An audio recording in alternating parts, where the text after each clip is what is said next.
It's time. One more again, let's do it all again. 2 years, one show. We've gone through a long time. We've gone through so much. We've gone through a heartache, heartbreak. We've seen people perish. We've seen people rise. And tonight, who will rise from the ashes? Who will ignite the flames within. I don't know, but I know one thing for certain. It's been 2 whole years. Hit me with one more good wa-cha-cha for the good people. Oh, I thought I clicked it. Hold on. For the good people. Good day, good people. It's another fine day in the year of the paradigm. We got a new intro. We got some new feeling. We got all sorts of people. There's going to be a fantastic time tonight. Welcome to the 2-year anniversary of Friday Night Inferno. How do you do to the chat? It's gonna be a fantastic show. We got a whole bunch of surprises. We got Burnice in action. We got Pi and Mondo tag teaming. We got all sorts of fantastic things, and we have Kaito who plans to beat the Tookis of Splendid tonight. You better believe it. So, I think it's time we get the show on the road because tonight we got a whole bunch of, or not a whole bunch, we got 2 big championship music too loud. Thank you. We'll cut that a little bit. All right. Perfect. Anywho, we got a good show for y'all. Get ready for it. The champ has arrived. We don't like that much. We gotta undo that. Undo that. That's not the right decision. Hello everyone. I'm here to watch. There is a bite. We love to see it. You better be out there solving, my guy. I need some mysteries solved. I hope mysteries get solved tonight. But without further ado, we got we have to actually spin a wheel. And I knew I was forgetting something because I don't have the wheel up right now. We were almost prepared, you guys. We were almost there. We were almost there. I do have the wheel saved, though, so it's only going to take me a second to pull up this triple threat fight forever wheel. And I can go ahead and give you guys the wheel to see who will be, not who will be, but what kind of match will be. Gimme.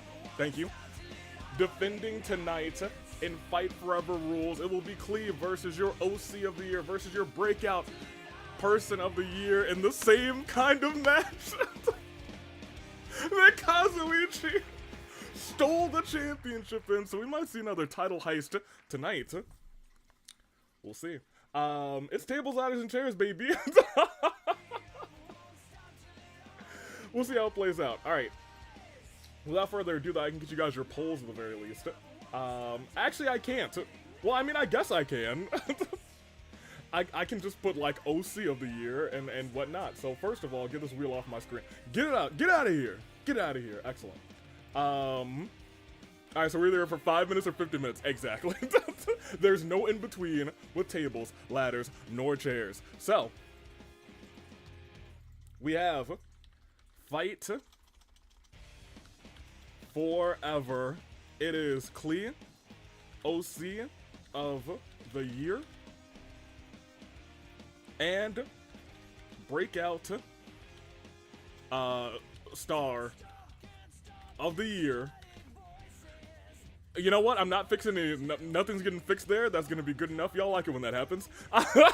So I'm gonna let you have it. It's an anniversary show. It's a celebration show. It wouldn't be right without a couple typos. So, Fight Forever. It is Klee, the OC of the year. And yes, look, we got there. And Breakout star of the year. Look, y'all, I've been typing all day. I get a pass. Pop us there, minimize us here. Let me edit this match real quick because now it's got to be tables, ladders, chairs, customize real quick. TLC.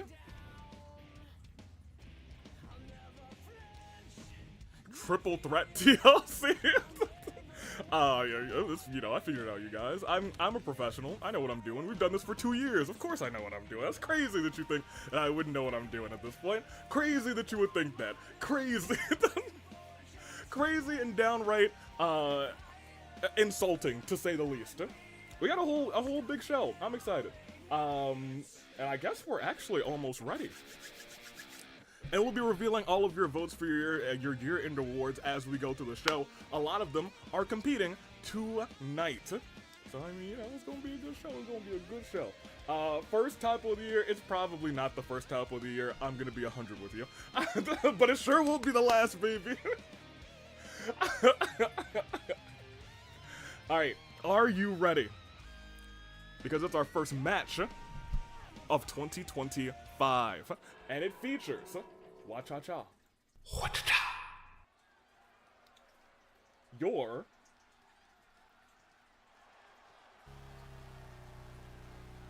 OC of the year. The following contest is a triple threat. Tables, ladders, and A former Fight Forever champion. the action, wrestling, And it is pure fighting championship. Ashi. Introducing the challenger. Oh wait, hold on. Let me get that graphic up real quick. Let's make it full screen. Thank you very much. It is your OC of the year. It is Ashi. Ran away with it this year. Ashi is your OC of the year. Competed at the Rumble. Won the Fight Forever Championship. Put on a good show. And now looks to get that title back.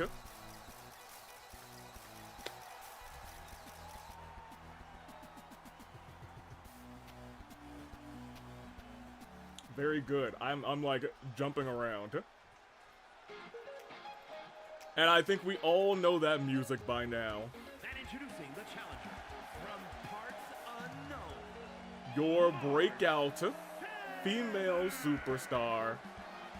From winning the Rumble last year to becoming AWE champion, Miss March. Oh, I'm still here. I thought this was over. I thought I was underneath this. I thought, okay, whatever. March is your breakout superstar of the year. Grand for her. You love to see it. Had a fantastic showing. In 2024, admittedly, beat Hina in a match that we all thought she was gonna get crushed in. She broke out. After a long series of losses too, won the championship at AV Mania, beat Hina, lost in the fight before Christmas, but it is what it is. Could get through and be the one and the only Fight Forever champion, but they're going up against your brand new Fight Forever champion. A woman who exemplifies the meaning of Inferno. Looking to light it up tonight. Klee.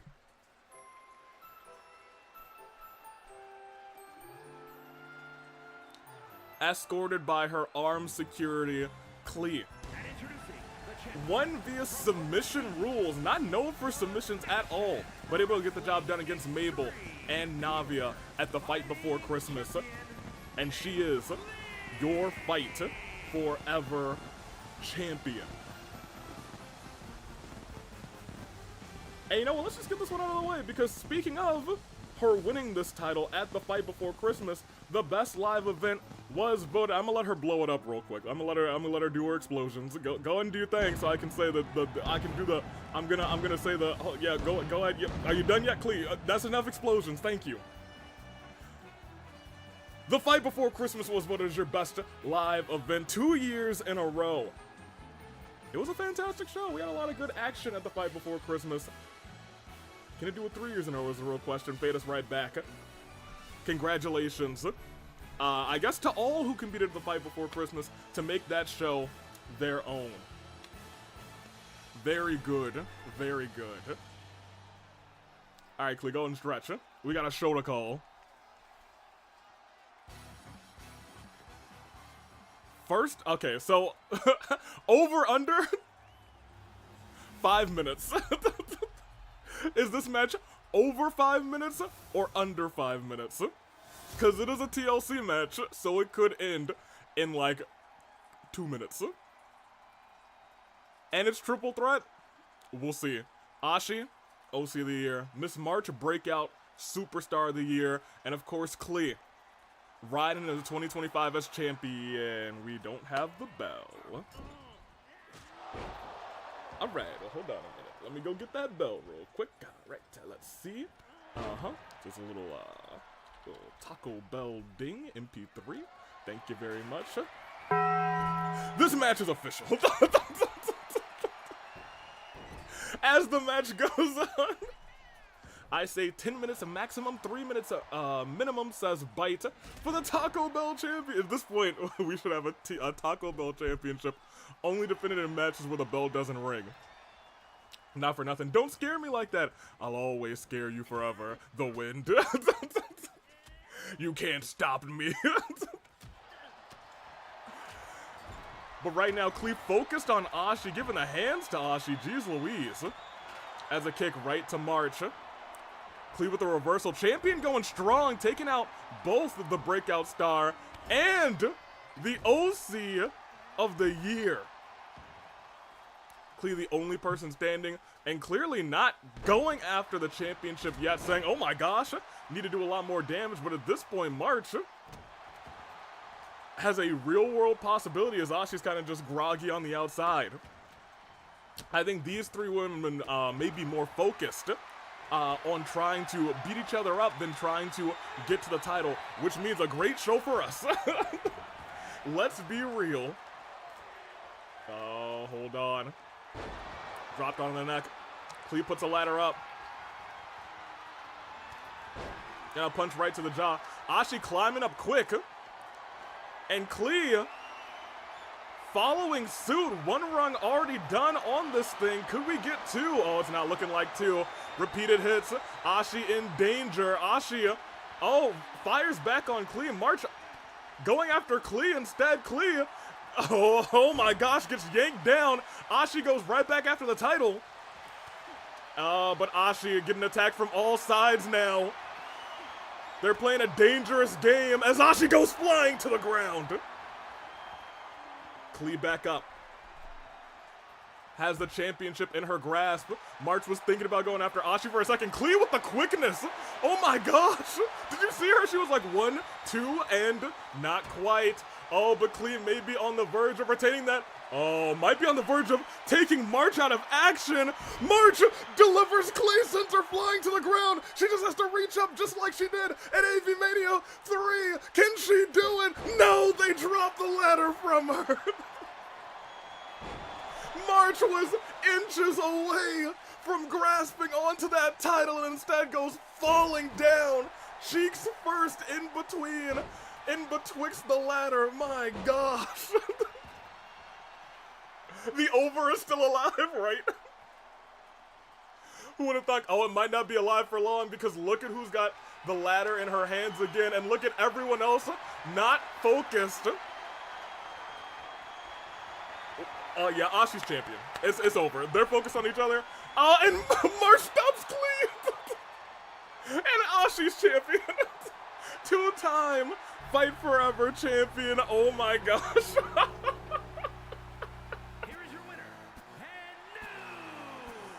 Oh man, you know what? This one was a sprint, but this one was at least an enjoyable sprint. To say the least. We saw March get real close and they snatched the ladder when we thought it was over. Ashi waited for the both of them to be distracted with each other before sliding in and climbing that ladder to become the first ever 2-time Fight Forever champion. And that is all she wrote for our first match. And I guess we gotta keep on going. With a little Wa-Cha-Cha. No, it's Inferno. Let's hit the flames. Absolutely gotta hit the flames as the night goes on. Congratulations once again to your new. It was 3 minutes, by the way. Okay, so you know what? It was the overs. Now, I have to admit, on the card, it was supposed to be Yaoi Wowie versus Pi and Mondo. However, Yaoi Wowie refuses to compete. So I don't really know what to do about that. So at this juncture, we'll see how it plays out. Maybe they're perturbed about doing so well in the preliminaries. I just don't know. I don't know what they're on about. However, I have opened it up. I didn't want to rob Pi and Mondo after their fantastic fight before Christmas. of a match tonight. So whoever wants to step up and fight these two, they can. Let me see. Let me get this out here. Don't give me a random opponent. Hey, don't worry. I have vetted your opponents. It's an open challenge, but I had to approve of it because I was scrambling. And we'll see how it all plays out. You're not fighting like some dastardly evil duo, probably, maybe. I mean, I don't know. Would I do that to you? Pi, after the good times we had at the fight before Christmas, would I do that to you? Yeah, I mean, maybe, but I didn't tonight. Unless it is a tag team match. Yes, you would. If it's oh, Pi, please. I had to vet the competition. I would never let the Bullet Club compete.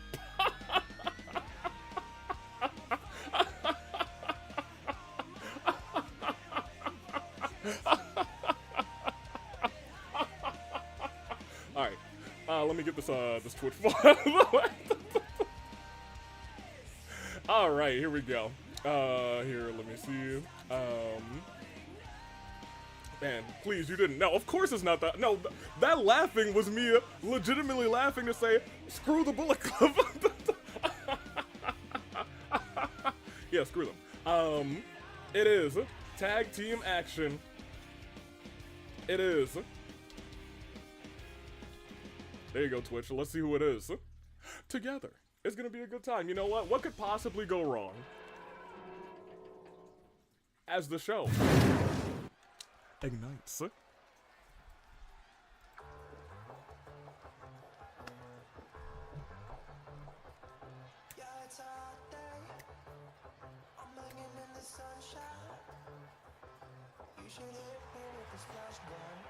It's the bloodline, imagine. And there is Pi.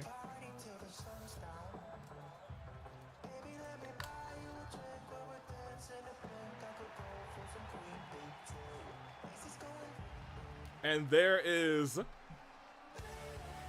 your Rumble winner, Mondo.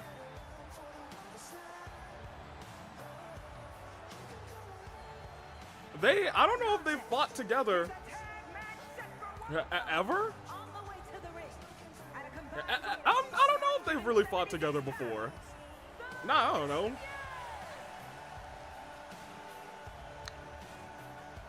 Oh, I forgot to ask how's Wario's health-wise. Wario is fine. He is definitely banged up, but he's alright. He's A-okay. Let me see. I'm kicking out the Bullet Club. Technically, oh, I don't like the sound of that. With who knows? He wasn't even injured, if I remember correctly. He was hurt. No, Wario was injured. Waluigi was even injured, to be honest. With Nye shenanigans, I vaguely remember that. And their opponents. Oh, they'll be fine.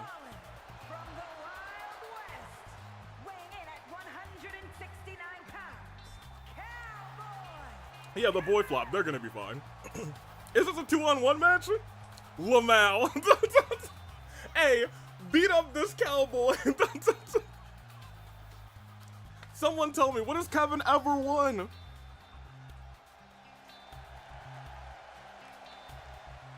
I'm trying to think of something. Oh, nothing. But today could be his first W. That being said, we'll see if it unfolds. But right now, it looks like, is it gonna be Kevin 2-on-1, or does Kevin have a partner?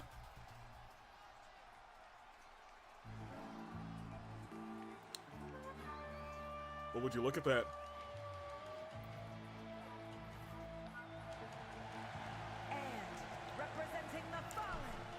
The first ever All-Star champion and the never again All-Star champion, Arataki Ito. Quick, what's the straightest thing in this match? The referee, maybe. But let's go. It is Ito and Kevin both, I believe, we're in the final two in the first ever All-Star Championship match. One has flopped ever since. Honestly, I think both of them have kind of flopped ever since. However, today they've realized, at least we put on a show together, now let's actually put on a show together as partners. It is Ito and Kevin, the Wild Wild West. I call them the boy flops. However, the ring post is pretty straight, says Rando, but that is a good answer. Good answer, good answer. Pie starting this thing off. Kevin starting this thing off. I wouldn't be surprised if this were a roll-up and it was done. Let's see how it all plays out. Pie starting this thing off. Kevin actually getting the first bit of offense in this fight. And what do we got? Tossed in. Elbow right to the jaw. Pie whiffing that drop kick. Jessica in charge of this matchup as the heat goes on. Kick to the jaw. I'm sorry, kick to the gut. I want to talk about all four of these competitors very quickly. The AWA a lot of times is a what have you done lately kind of deal. What have these two done lately? Lose tremendously. However, Pie and Mondo are at their peak. They're at the highest peak of all time at this juncture in their careers. Pie called out Jacob. Jacob came out as some sort of horrifying, insidious creature. But Pie still gave him the work. Mondo outlasted and became the winner of this year's Rumble and has a one-on-one championship match guaranteed at AV Mania 4. They're on the top of the world right now. That being said, Team Boy Flop over here, I'm sorry, Wild Wild West, my bad, are up to, oh my, superplex out of the ring! I thought he was going for a normal superplex, but send Ito to the outside. Oh my gosh. I don't know if Ito's spine is going to be okay after that. My gosh. What a show. We're already at a count of 6. And we're at 7. Honestly, Pie could just get back in the ring, and I wouldn't be surprised if Ito was just laying there and, Ito. Oh my gosh. Ito, you gotta get in there quick. Jessica waited for him. Jessica 100% waited. Jessica 1,000,000% waited. She was like, I don't want to do it. She had the hands up for 10. Can you imagine the level of flop that would have been? We would have very quickly gone and changed their name quickly to the oof. Knee to the face of Kevin. To the boy flops is what they would have been. Never beating the boy flop allegations is real. Oh, Pie taking too long to celebrate there. And now Kevin looking to take some top rope action to Pie instead. A move, oh my gosh, top rope Hurricane Rana right to the lower back. That's where Pie landed. Makes the hot tag to Mondo. As we talked about earlier, the muscle of the entourage. And the winner of the Rumble takes down Kevin for one. Just for one. Just for one. Turns Kevin around. Slams him down, atomic drop. Tossed in. Ooh, sweeping the leg. And the big beefy arms taking down the legs of poor Kevin. As Kevin's just getting thrashed right now. Tossed to the side of the ring, but hold on, roll up here. One, just one. Knee misses. into the corner. Tag's been made. Little tag team offense.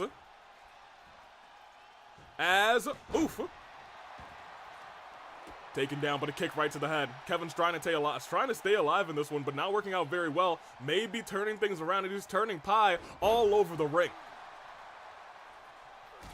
So how many people are still with the Entourage? It's been so long, sometimes, so I lost track of members.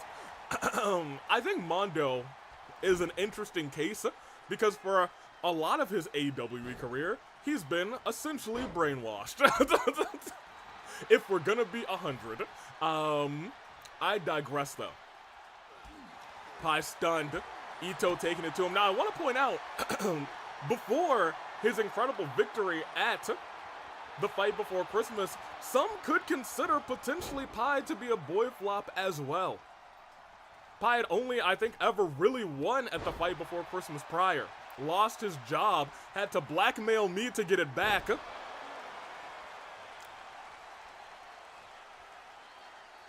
Mostly water under the bridge. However, came back months later at the Fight Before Christmas at a call-out, was able to pick up a victory. Is this a brand new Pie? I think we're all waiting to see. That one was also against Thomas, says the win. Thank you for reminding me. Thomas is a sack of trash. That is my one government-mandated Thomas slander. The rest of them you guys get for free because I want to. Thomas sucks. All right. As the match continues, we're at a count of 5. I was going to say, Ito, you don't want to be out there. You almost got a count of 10 earlier. And you might again. Ito, he stood up quick. And Pie said, if you want some, come get some. AKA, he said, suck it. Oh, gets the feet up. And oof, backbreaker into a face buster. And slams Ito down with authority. And again, grabbing Ito by the head and slamming him down. And the slice of pie in the middle of the ring. Kevin walks in before a count of 1 even happens, says, all right, well, look, no. No shot. Tag's been made. Mondo now legal. Ito in, okay, Ito might be a gunner. Mondo rages up. If that finisher connects, boy, Kevin can't even come to help. And Mondo saying, yeah, stay down, be humble. The boy flops, they might be flopping right here as the knees continue to connect. I'm not sure if Ito knows where he is anymore after the targeted punches by the big beefy arms of Mondo. But wisely, Ito makes the tag. Admittedly, at this juncture, needed to. What was that reversal? Kevin glitched out of midair to reverse that move. And oof, X Factor connects.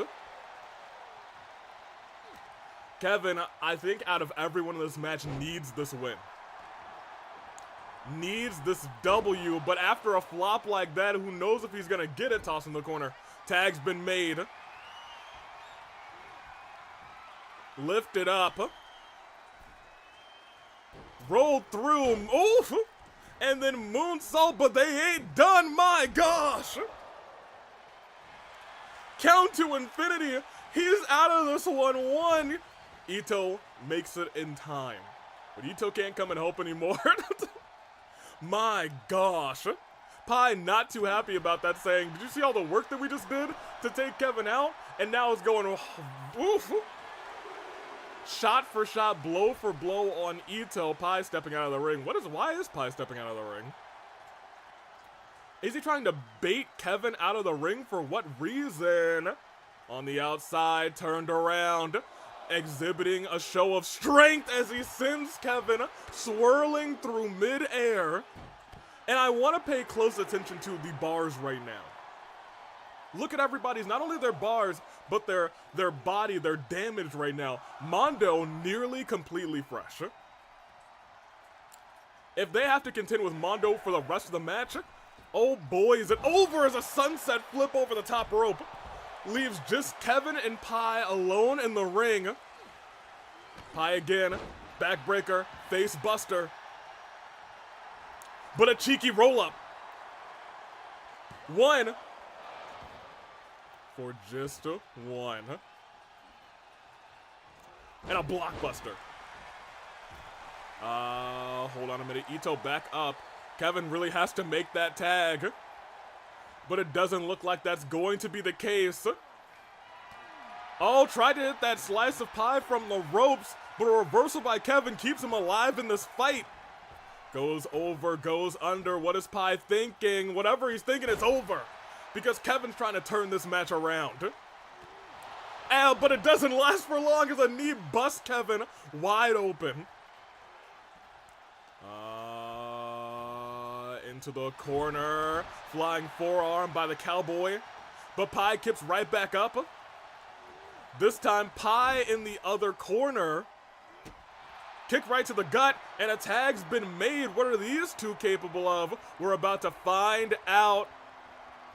Looks like a sidewalk. No, sidewalk slam into a... Oh, no, a big boot into a sidewalk slam. There's a snake in his boot as the pin is broken up. Goodness gracious. Ito rages up right afterwards. Hold on, they may have just turned this entire match around. They may have turned the whole match around, but Pie wisely goes after the knee of Ito, and out of nowhere, boom, connects and goes for the pinfall, hooks the leg that was under the rope. Wise decision, 1-2.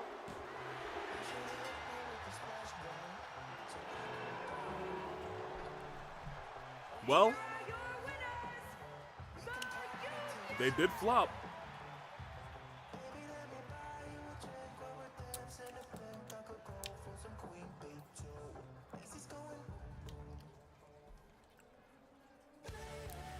Okay, I want you guys to point out. A lot of you are like, bro, what? Are any of us surprised? Are any of us surprised? First of all, Pie and Mondo. Right now, they are at the top of their game. Secondly, when has Kevin won anything?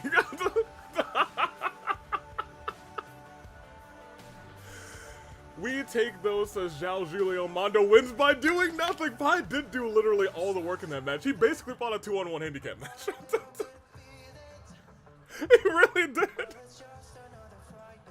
When Pie said earlier before fighting this match that this was a free win, well...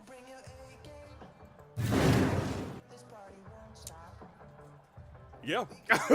What can I say? Yeah, he was right. Oh, man. Let's get out of here. Let's exit real quick. As the night goes on, the win bet 500 pancakes against Pie. That was a mistake because that means you put 500 pancakes on Kevin. And, you know, I don't want to, like, you know, continue to throw Kevin under the bus, but, like, you know, he's a boy flop. We love our boy flops out here, but, you know, someone just has to admit it. It's boy flop, it's real boy flop rather world out here. The most blatant free win I've ever seen. Oh man, here we go. All of our polls are ended. We now have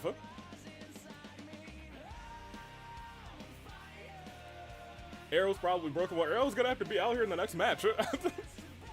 As we have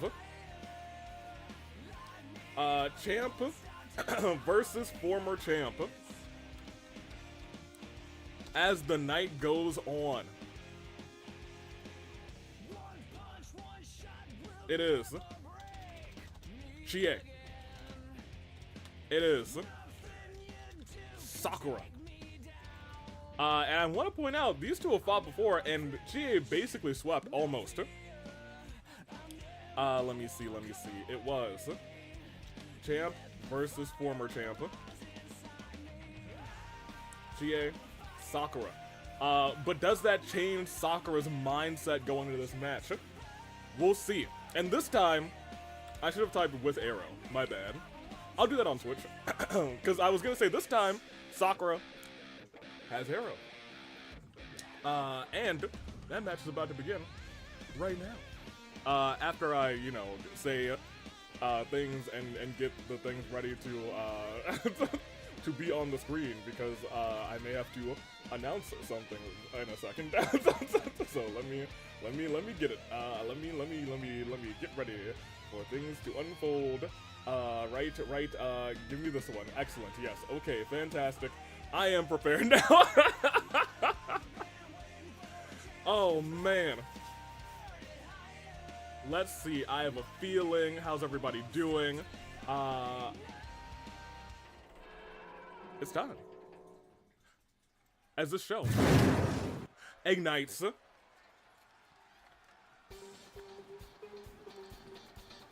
And ladies and gentlemen, the beat rolls on.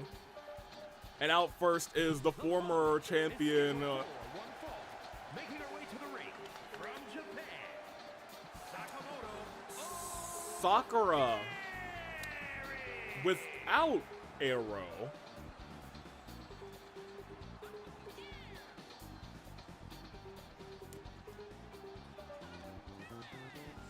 Okay.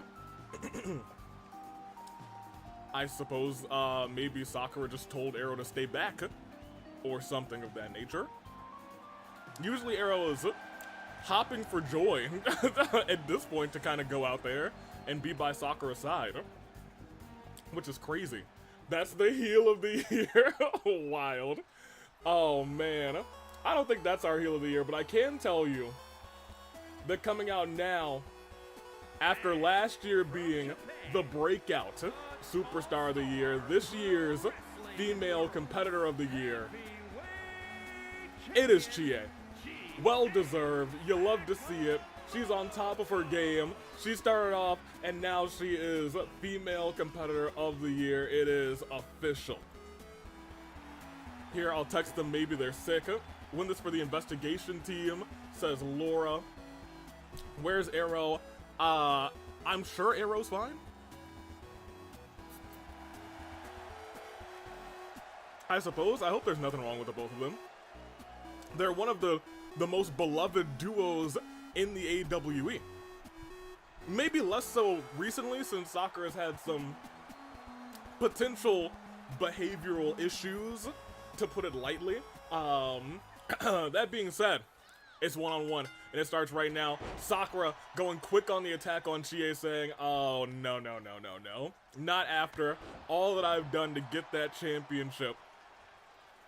I'm not gonna get embarrassed by you again. However, that's easier said than done. From Breakout last year to full-on Competitor of the Year this year, Chie has had a meteoric rise. Some might even say a galactic rise as of late. Very well said, Saya Killer. Armed with that galactic punt. We know what Chie's been all about recently. She has been all about being on the top of her game.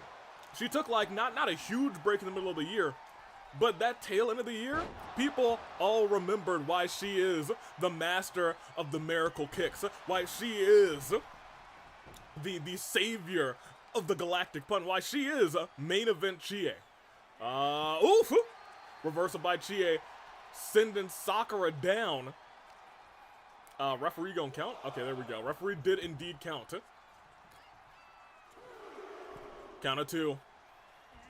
Oh, but a referee's gonna have to start counting again as that clothesline sends Chie outside of the ring, but Chie gets right back up and says, bring the fight to me, former champion, my champion. Both of them fairly even in this fight so far. Chie with a reversal, R-Star champion, goes elbow first into the back of the bad knee. And a big elbow again right to the jaw. And goes for the pin. One, I was going to say, interesting decision trying to pin Sakura this early. I know she's had some off days recently, maybe a lot on her mind, but I'll tell you what, you don't want to mess with someone who can hit you with a knee like that. A devastating knee strike like that as, what is this? Oh my gosh!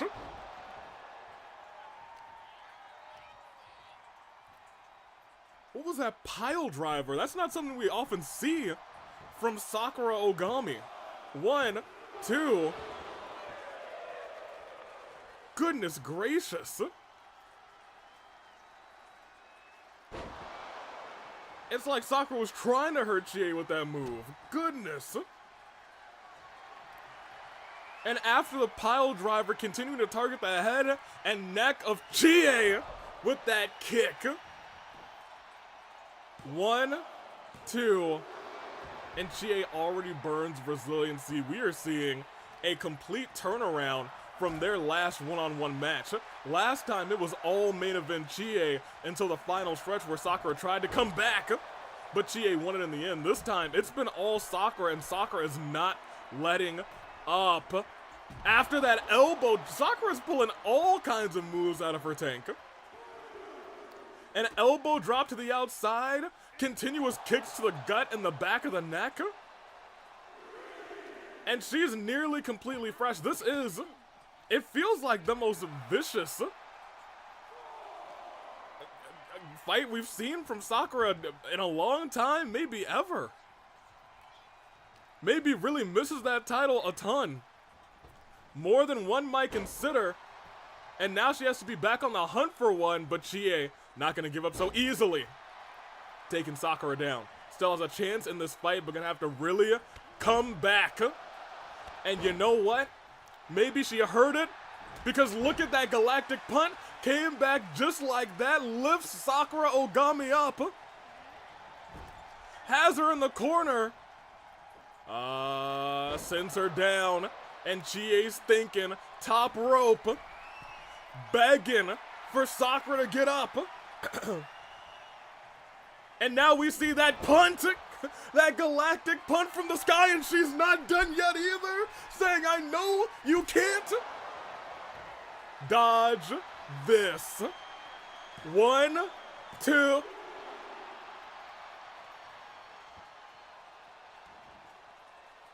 In a moment we all thought Sakura was about to burn resiliency, the ring IQ was just too strong. Sakura caught Chie. And again, a shot to the neck.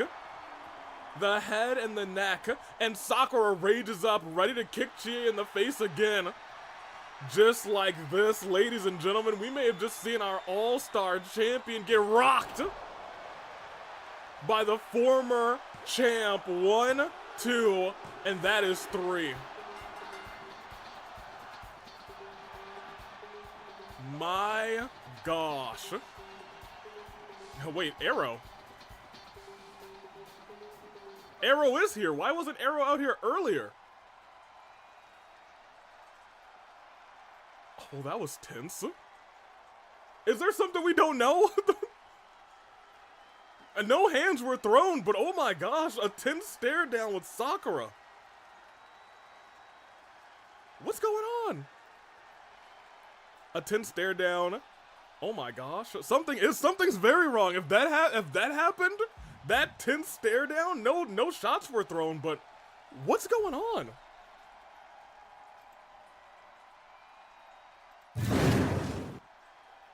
Okay, that was weird. No, I agree. I'm very confused. The divorce arc? Oh, I hope not. I certainly hope not.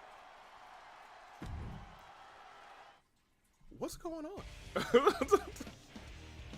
What is going on? I have no idea, but I'll tell you what. I'm concerned. Yeah, Iroh, you're here. What's up? I don't think we should stop talking about how Chie kind of got decimated by the former champion, but like, what's going? She attacked me. What do you mean? We don't. My own wife. Okay, hold on a minute. We don't have. Okay, did it happen backstage? We don't got no footage about any attack happening backstage. We got none of that. No attack. Y'all can't blame me for this. This did not happen. This did not happen. I had nothing about that. Hey, you're gonna have to elaborate. You're gonna have to elaborate. Goodness gracious. No gym. Oh, okay. Well, if it was at a gym, that ain't on us. Our security team. We don't just travel to the gyms. We don't. That's not us. That does still need an investigation. I went to go and see her, and she attacks me. Oh man. Alright, well, we got some drama, apparently. First suspicion, Onyx. Yeah, I don't... Do you... See, here's the thing. Like, we've seen other people mimic Onyx, but we haven't seen Onyx mimic other people. So I don't know. I don't know if that's what's going on, actually. Maybe it's Onyx's influence, maybe? I don't know. I'll set up a poll real quick. Burnice is in action.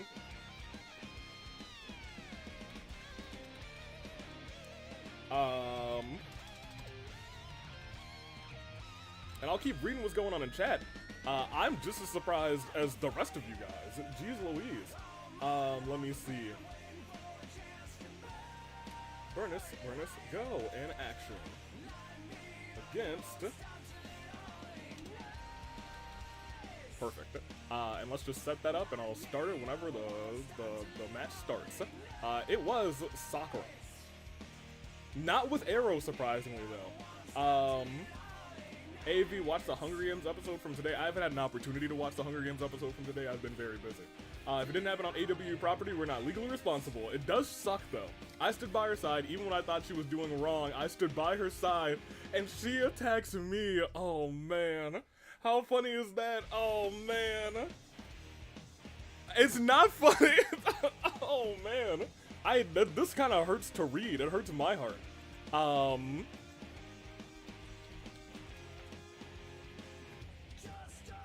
Iroh, your open challenge is tomorrow. Not tomorrow, I'm sorry. At Rebellion this Sunday, during the Racket of Psalms 1 year celebration. Do you still want to do that? Let me see.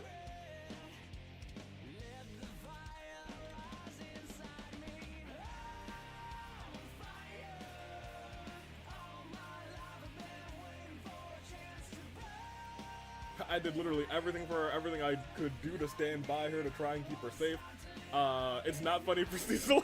Well, look, you know, it's not funny, but like, you know, sometimes I get a little giggly. No, I'm going to my open challenge. Okay, don't worry. I'm still hurt, but I'll do it. Hey, your decision. You still got it Sunday. You still got it.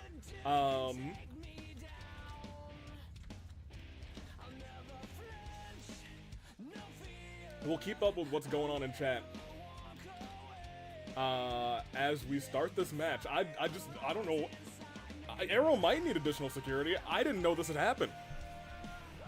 When did this happen? I don't know. It does hurt me to read that because Sakura and Iroh have been like a thing since the very early days of the AWE. Let me see. What am I doing? Oh yeah, here, let me start you guys this match. I've been so like caught up in the drama that's going on, I don't want to talk about this anymore. I mean like, okay, first let's go on. Security was attacking. I'm very hurt physically and mentally. Wait, hold on. I'm Burnice, and I'll be serving you today. What can I get for you? A drink? Some snacks? Oh, a little flames! Hey, it's Burnice, baby! Making our way to the ring from the internet.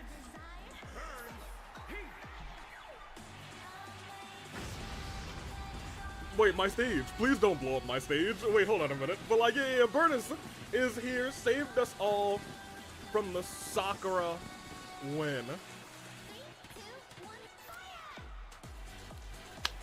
Thank you. Burnice, go. You love to see it in my ears. Now feel the power of Burnice and this match. It is fire versus water. Mona is in action. Little fire versus water. Will Mona extinguish the flames of the hot, in terms of like, hot commodity, Burnice?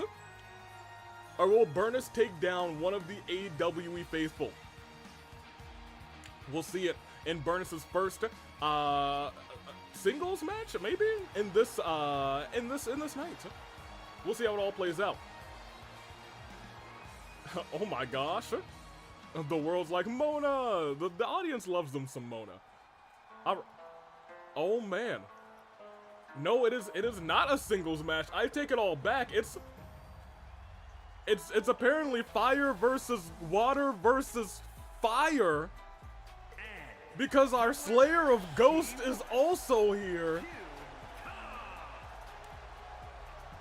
Hu Tao is back. Mona's got a whole lot of flames to potentially extinguish. This Hu Tao, the one who whooped Cherry at Brawloween, and that's why we acknowledge her, is in this fight as well.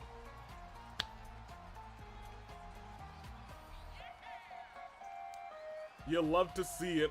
Armed with that last will. Also fought Sarah in what was a very, very good match. Hu Tao been putting on a lot of just like low-key bangers as of late. Our resident Ghostbuster. Yeah. We almost exercised Cherry, you guys. It was almost over. However, you know, Cherry somehow escaped with her life and or soul, whatever. You know, it happens. It is what it is. I'm not that bad, am I? No. But in October you were, and we were all ready to throw you into the flames of extinguishing. Oh man! All right, that's our triple threat match. Let's get the action go. Wait a minute. What do you mean? There's another competitor? Oh my gosh! It's fire versus fire versus fire versus water. There's no way Mona can extinguish so much fire. It's a fatal four-way. And Rinka's back.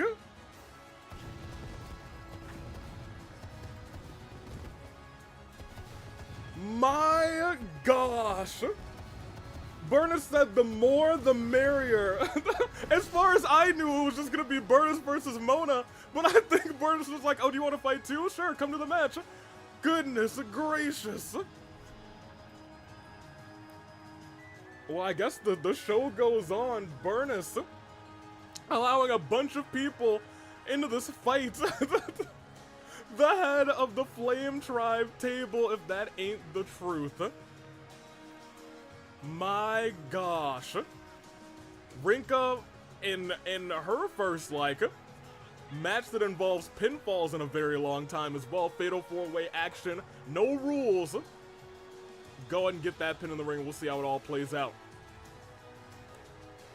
Up on the top ropes, taking her sweet time. Happy to be back, staring at all of her opponents. She is ripped. I'm afraid, actually. I would not want to fight Rinka, to be real.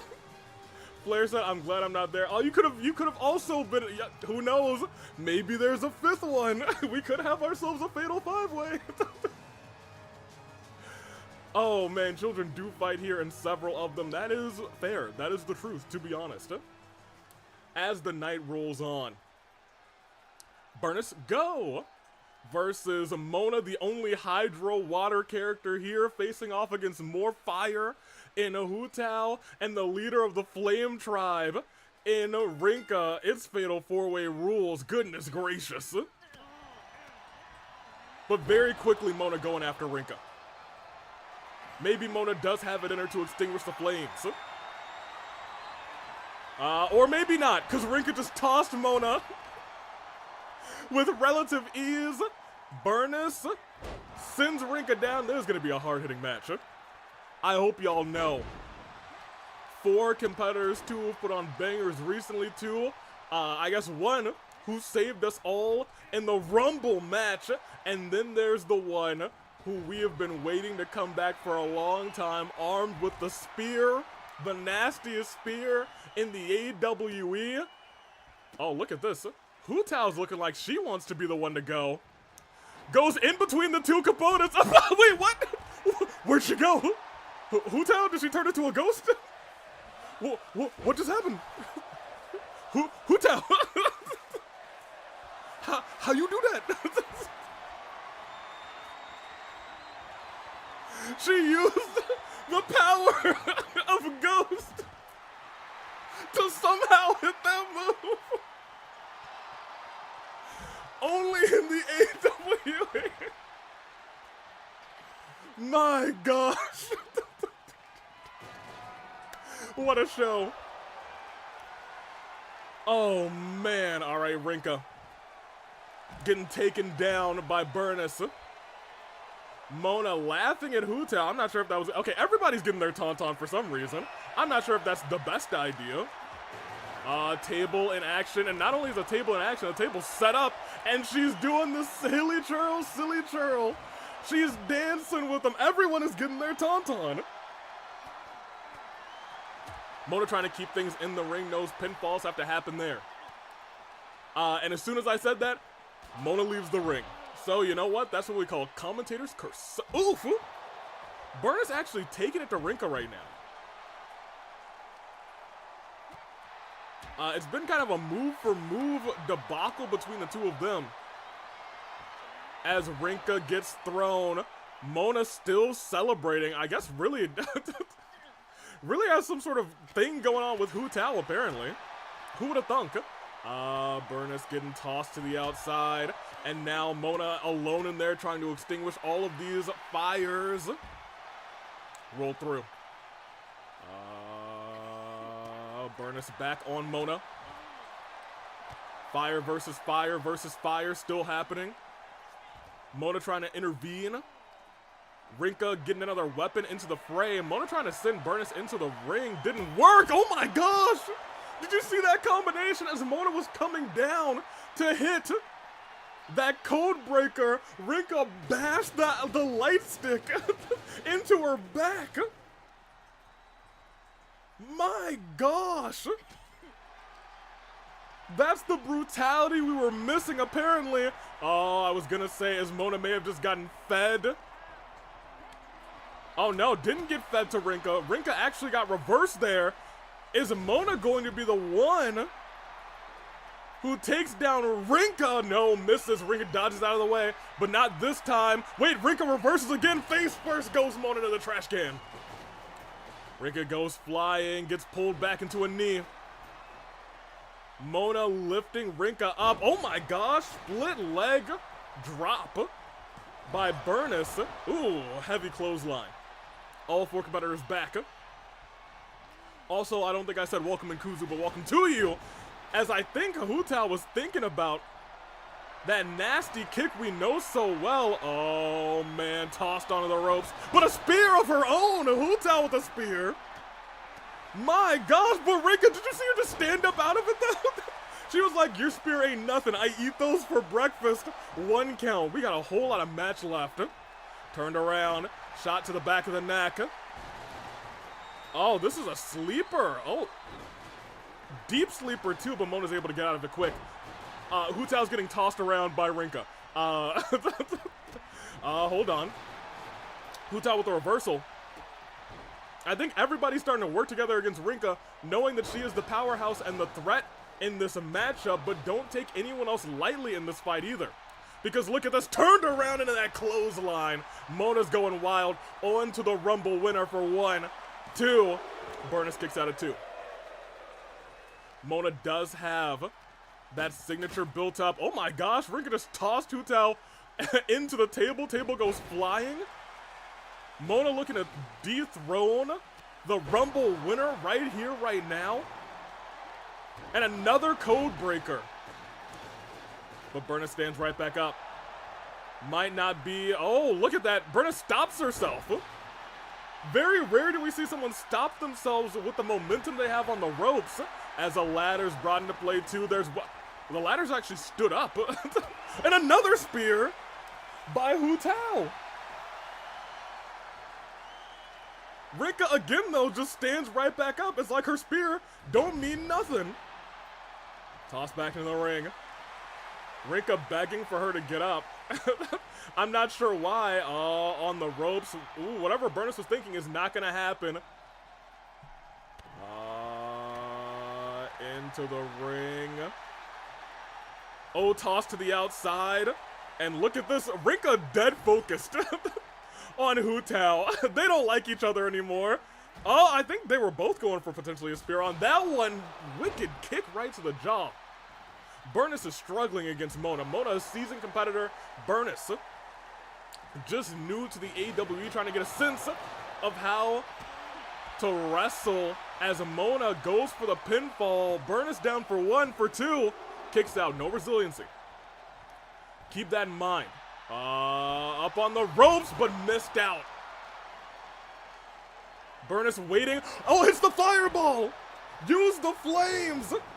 Mona's face is scorched. You can see the burn marks, and that was not enough to keep Mona down. Mona also had no resiliency.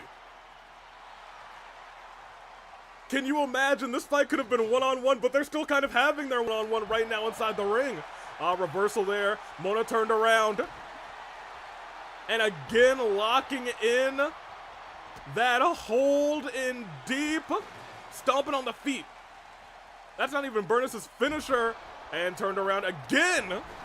Mona loves using those ropes. Hu Tao back in the ring. Goes right after Mona. Mona with a reversal.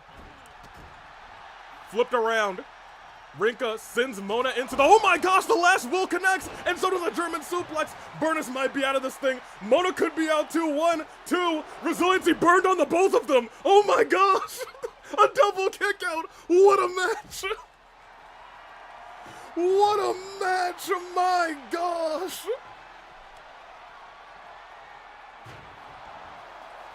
Oh my gosh.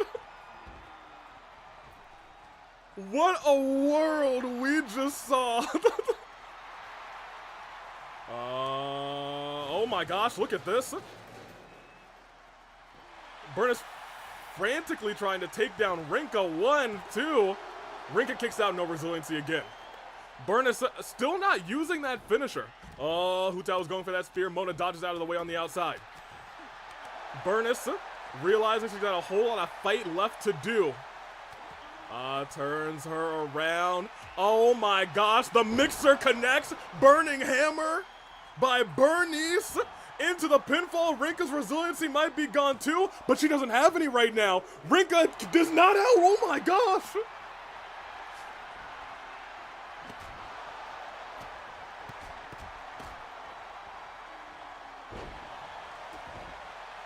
Oh my gosh. I thought for sure that was the end of Rinka, but no, not today. Hu Tao on the ropes. I'm sorry. Did Burnice just spit some of her mixer into the audience? Oh my gosh! Well, she might be spitting blood as her teeth get rocked by that trash can. And Mona might be in dire straits. High cross connects, and a sledgehammer right to the midsection. Mona, no resiliency, may be out in this fight as the last will connects. Ladies and gentlemen, Mona, the fire could not be extinguished, is out in this brawl. And now we have all of our fire competitors left. My gosh. Tossed into the steps. Burnice surviving in this fight so far. Trash can in the hands. What? No, Mona won't see chair. If you were too busy, you know, arguing and not enough time rooting for Mona. She had no support. Or not enough support. There were a lot of Mona lovers out here. The fire was too strong. That is the truth. Hold on a minute. What is... Oh, we've seen you do this before, and Rinka said, you're taking too much time. And just throws the trash can at Burnice's head. Drops down again. The fire was too strong. What was I supposed to do? Uh-oh. Burnice surviving. The only one left who doesn't have resiliency. Hu Tao gets into the ring. And Rinka's fired up. says, Hu Tao, I'm gonna break you, and Hu Tao didn't take too kindly to that, and instead Rinka breaks the face of Burnice. Rinka steps into the ring. Might have gone right where Hu Tao wanted her. But Burnice now in charge. Ooh, snap German as well. Able to reverse Rinka. I'm gonna tell you, she does not want to be there alone with Rinka. Oh my gosh, spear into the corner.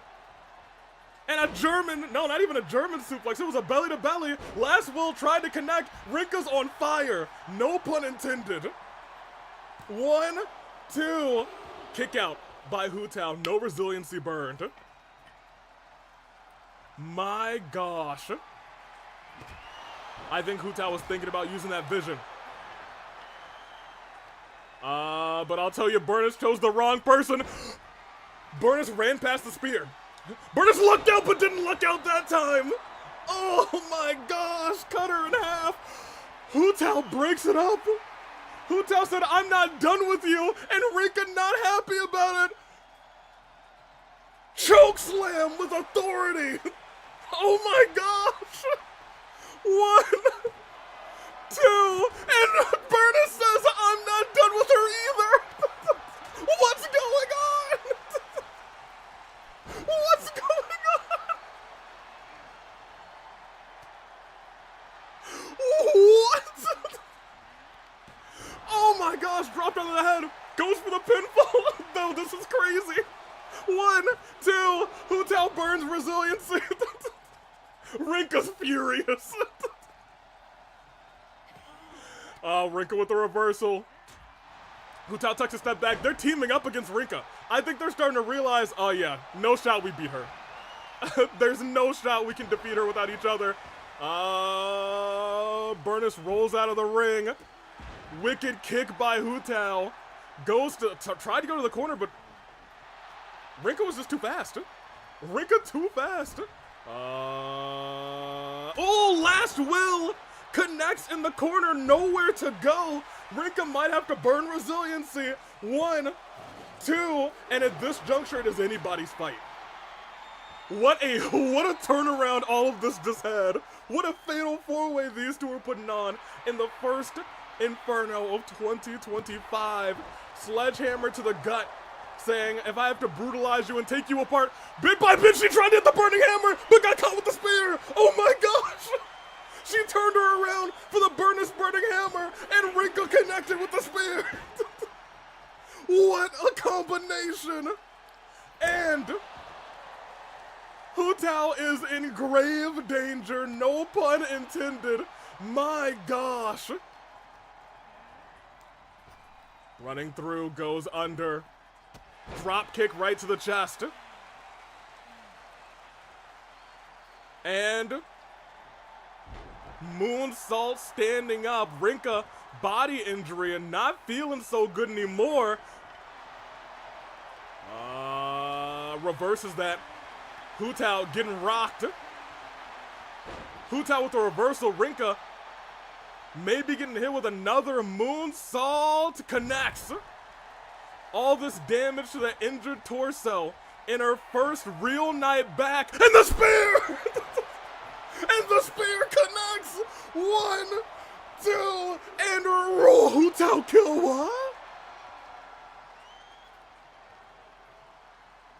I don't know how Hu Tao survived.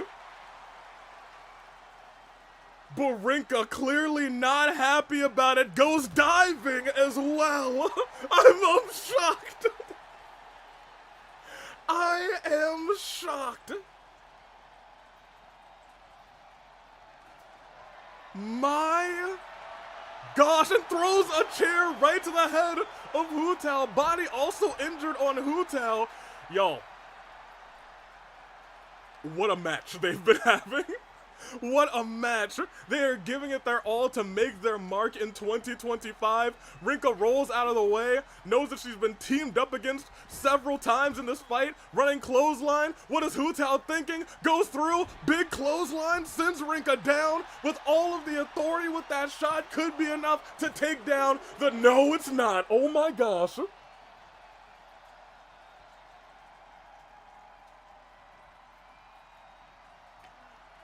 How? How? How?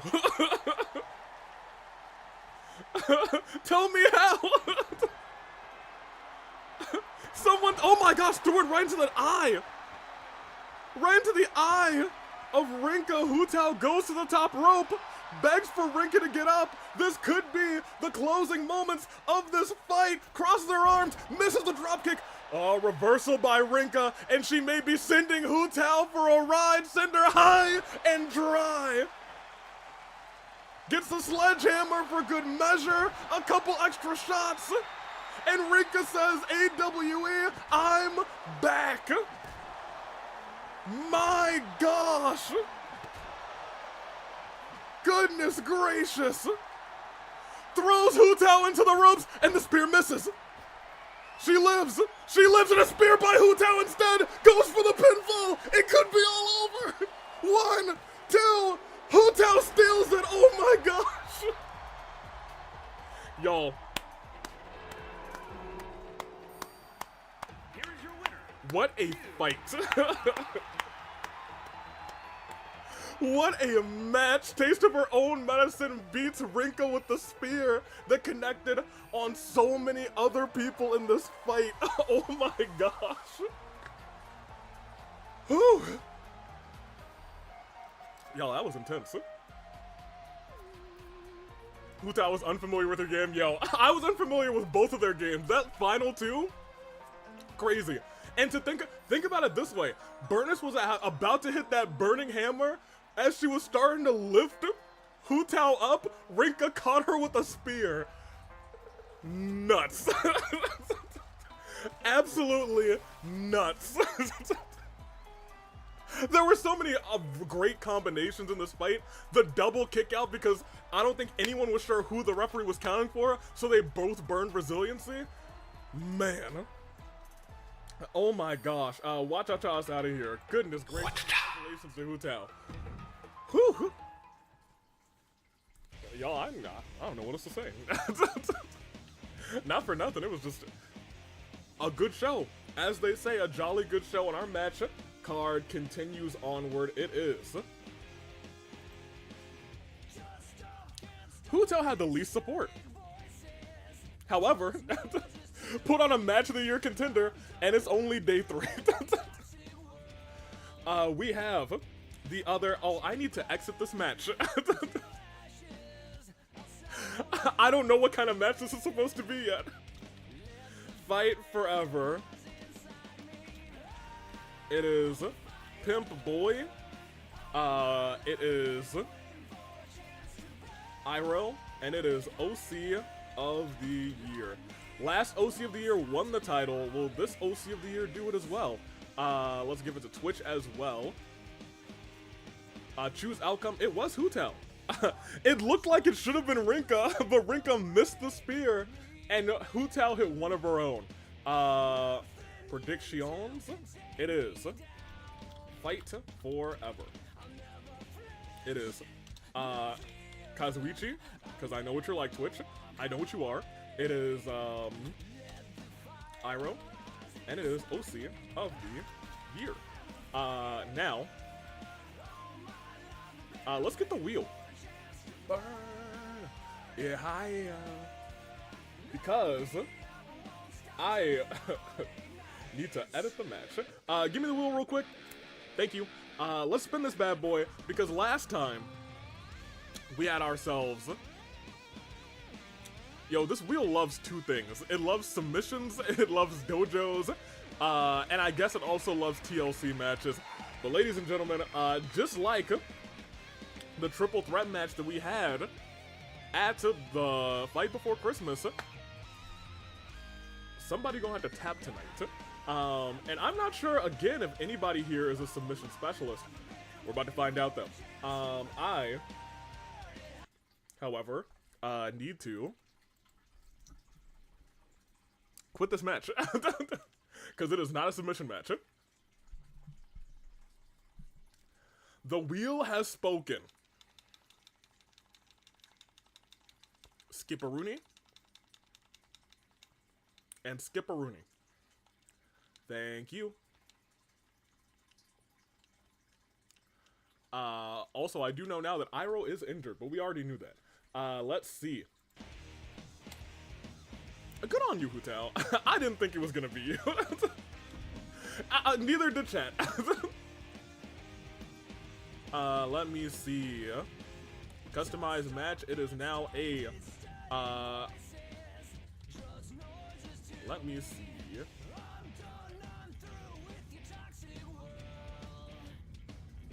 Triple threat. Oh no, it's a custom match. Alright, which one of you is submission? What did I name it? I hope I would name it submission. I did. Y'all, look, sometimes I have to, like, think about what I named these things. Luckily, I named it correctly this time. Let me get our OC of the year image ready. Browse.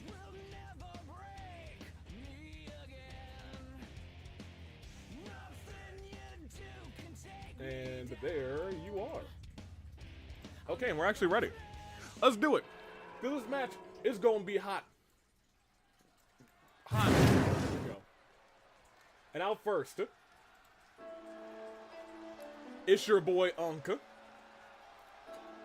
You know, speaking of Kuzusoda, Kuzusoda had been doing pretty good lately.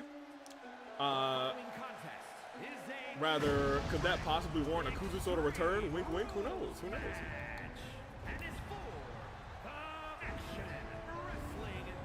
Ah, yes, the Unka. Our UNC.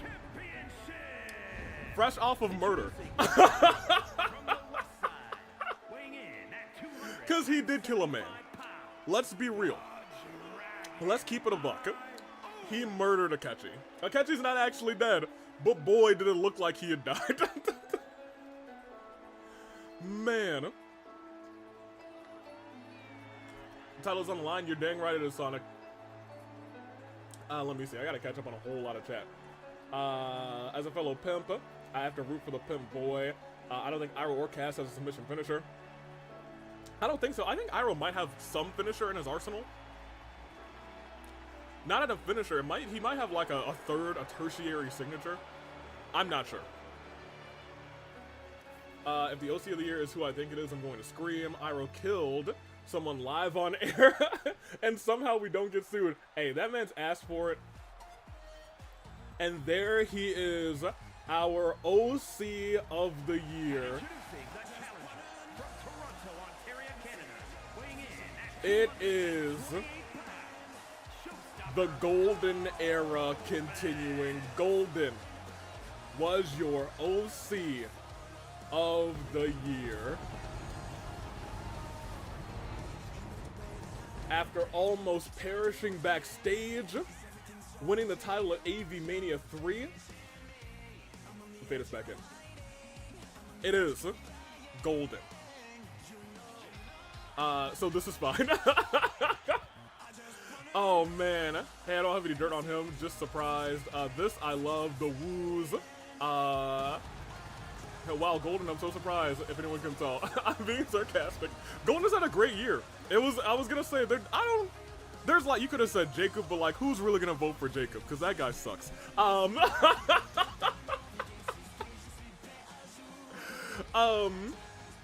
Man, Golden has had a pretty good year. Participated in the Rumble, had a decent showing early on.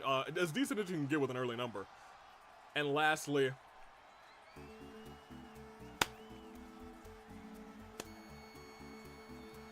it is our Fight Forever champion. Pose for the cameras is the ultimate Pimp. You love to see it. I mean, I voted him, so I'm not mad. And it's not like Pinto would have gotten close because he's been sucking lately. Well, to be fair, Pinto took a half-year break for the most part. In OC Revolution, if I remember correctly. I don't run that show, so I might not be remembering correctly. But here comes the Ultimate Pimp strutting in. So this title feels good around my waist, and I'm not looking to end it. Say do you remember this is September. Oh man. OC Revolution is this month. It is this month. Probably at the end of this month, the last weekend of this month. I'd have to confirm that with Dirk, but that sounds like the plan. Let's see. Welcome to the Entourage. Entourage has had a decent night so far. We saw Mondo pick up a dominant tag team victory while literally not really doing anything. Pimp Kazuichi looking to retain his title, but I'll tell you what. Golden? Iroh? This is a tough fight. This is really a tough fight for real. But I must also take a step back one more again. Golden lost his championship via submission. So I don't know how that affects Golden's mindset going into this fight. That's the real question. Let's see how this all plays out. For right now, Triple Threat rules. Sammy's calling this action. And oh my gosh, from behind a stomp to start this thing off. Uncle Iroh and Golden going toe-to-toe. Iroh in the corner, big knee. No, I take that back. I was gonna say, Iroh the only person in here not to hold a singles championship. That would be correct. Iroh and Gen tag team champions earlier this year and were able to take down Sho, Tucker, and Sonic.exe the coldest day. This time, Iroh seeks to do it alone. Looks to win the AEW Fight Forever Championship as now he's alone in the ring with Golden tossed into the corner. That's not where you want to be with Uncle Iroh. We know he's got that inverse 619 that he calls the Ring of Fire as boom! Golden showing out against Uncle Iroh. And keep in mind, Uncle Iroh did come into this thing hurt. Also, let me guess. Oh my gosh, a stomp to Kazuichi as well. Ashi was a female OC of the Year, correct. That one was a little bit closer. We had a good chunk of votes for Aaron as well, the master of the boot camp, as the knees connect. Hold on a minute. And there it is, knee strike to the face of the Pimp. Golden goes flying, thought he was going out of the ring, but instead flipped back and hit a cutter on Kazuichi. But remember, anything goes, and Uncle Iroh still in the mindset of that after the decimation of Akechi. Goodness gracious, shot after shot onto the Pimp. My gosh, Uncle Iroh, let up. Let up, my guy. He's not Akechi. Oh my gosh, sent Iroh flying. That was wild. That was wild. Hold on a minute. Wicked uppercut, but still just kips right back up. Taking Golden down ain't easy. As I'll tell you what, they've been kind of focusing on doing damage to each other. Golden has been able to avoid a lot of the major offense in this fight. In a submission match, that's exactly what you want to hear. A knee strike again to the head of Uncle Iroh.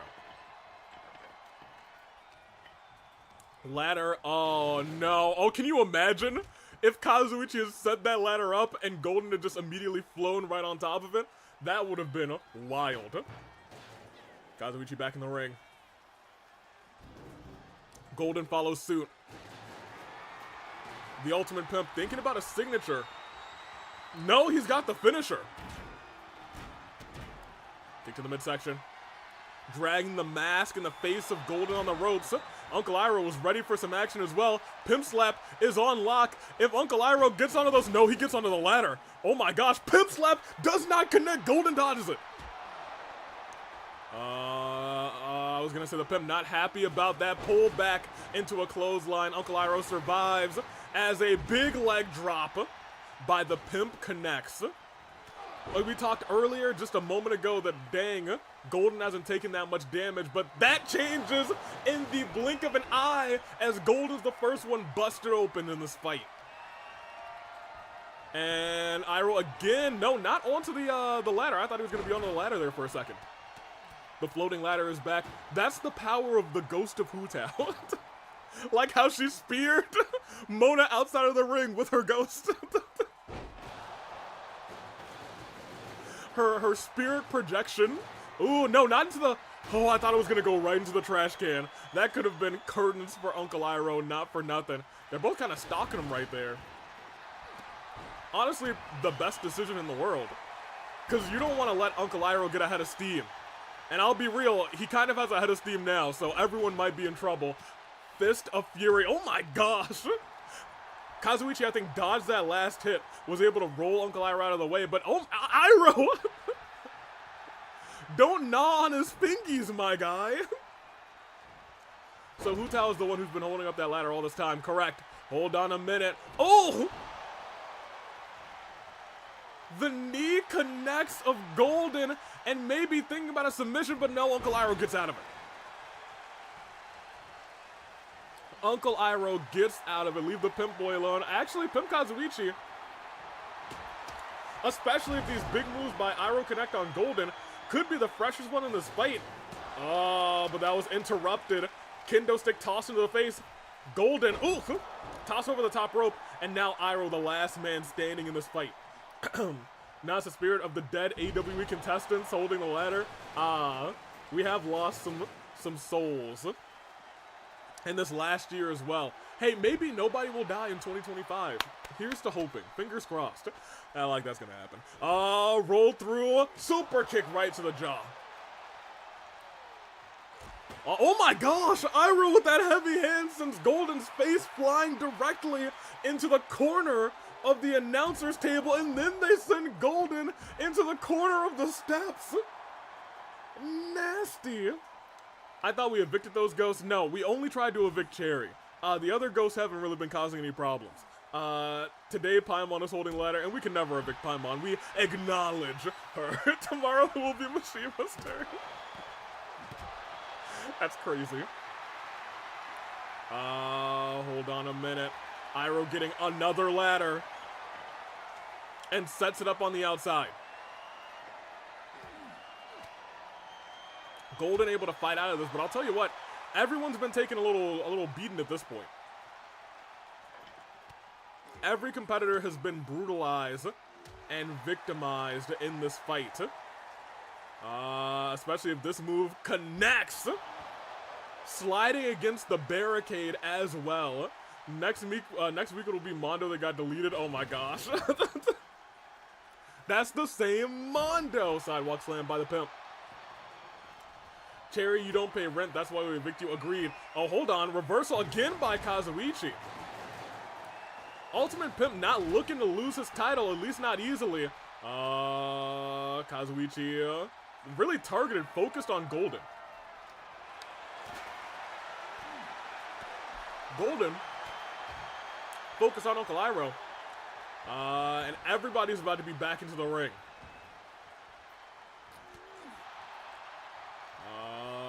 But I was gonna say they all have finishers. Golden able to reverse it and knocks the two skulls together against the ropes again. Oh, he tried to hit the cutter, but instead, Pimp Kazuichi catches him and sits him into a Boston Crab. Not gonna connect, but look at this again. Golden connects face first into the mat. Golden the only person standing. We may see the Ultimate Pimp have to burn resiliency here as the arm is wrenched back, stretching out the midsection, but the Pimp saying you're going to do a whole lot more work than that. Going after Golden now. Heavy shot by the Pimp. Golden stuck in a trash can. And you know what? That stuck in the trash can may have worked out in his favor just this once. Golden looking for where he could jump off the ropes there for a second. We know very keen to use those ropes to do damage. And those knees to do damage. We all know that he loves to strike gold with those knees. But maybe not being the case right now. Oh, He appears. I believe in Joe Hendry. Welcome, Pickle Wiggle. Not what I expected to hear today, but welcome into the AWE as Pimp Kazuichi takes down Uncle Iroh. Joe! Sudden appearance by Joe. A Hendry as a knee of Iroh connects, and the Pimp slap again to Uncle Iroh. If he goes for that Boston Crab again, Uncle Iroh may have to burn resiliency. Yo, how? Yo, how? How he get out so fast? Uncle Iroh said, no. No. My gosh. Oh, hold on a minute. Shot of the head. And again, and a stomp to the back. Do you have room for a character in universe mode? Well, OC Revolution is coming up. We'll have people submitting their characters from all over. You can enter right now. I'll pin that in the chat for in a moment as the fireball connects. So you can enter there. Hold on. Iroh tried it a submission of his own. Did not work out in his favor. Turned around and down. Golden going strong, and look at that shot to the midsection. Again and again and again. And again, goodness gracious. I think Kazuichi realizing Golden might be an issue, might be the one who could take this title off of him submissions only, and he's not a submissions expert. He's a striker. He knows all about that bam. Sending people flying. But right now, Kazuichi's the one going flying. Golden, it looked like he was trying to go flying, but the stairs might have been in his way. Lifted up. And Iroh goes down. Golden pointing at Uncle Iroh, but took a little too long. Iroh able to recover and goes back to whatever weapon he was seeking before. It's a table. We should have known it would be a table. And again, that cutter connects. And I think Kazuichi's head might have gone face first into that sledgehammer. Working over the arms of Golden. Maybe Iroh thinking about setting up for some sort of armbar submission. But instead, Pimp Kazuichi has been using his kendo stick, maybe akin to a Pimp Cane DDT. And a kick by Golden, the only one standing. If he's able to get submission locked in on Uncle Iroh, he may be in good shape to at least burn his resiliency. Oh, Golden staring at the Pimp. Trying to walk around the trash can, gets him. Rings the arms, and I would like to pay attention. Look at Pimp Kazuichi's arms, they're already in the yellow. Missed out. Who is going to connect with the next big move? I think that's what they're all thinking about. Reversal by Golden. In the corner, the cutter connects again. But Iroh was there, waiting for him, just threw Golden to the side. But look at this, Kazuichi reversed by Uncle Iroh. Here's the deal. We know Iroh has been the man of that sledgehammer tonight. As it gets driven into the legs of Kazuichi, every part of Kazuichi's body now is screaming in agony, and then throws it to the face of Golden. Y'all, Iroh, he must still think that he's in that other fight. Off the ropes, drop kick right to the face. Iroh lifting Golden up. Big knees to the midsection. Up to the top rope. Iroh, I don't know what you were thinking there, but not only did you miss bad, you missed a plenty. On to the corner. What is Kazuichi thinking here? Big punches. Big hits. Again going after the arms of Golden. Unsure how this is going to play out. Big knees. Hazel, don't worry about Golden. He'll be fine after the fight. Maybe a little injured, but he'll be fine. No injury, surprisingly, yet. That is the big surprise of this one. We've seen Iroh do that before, though.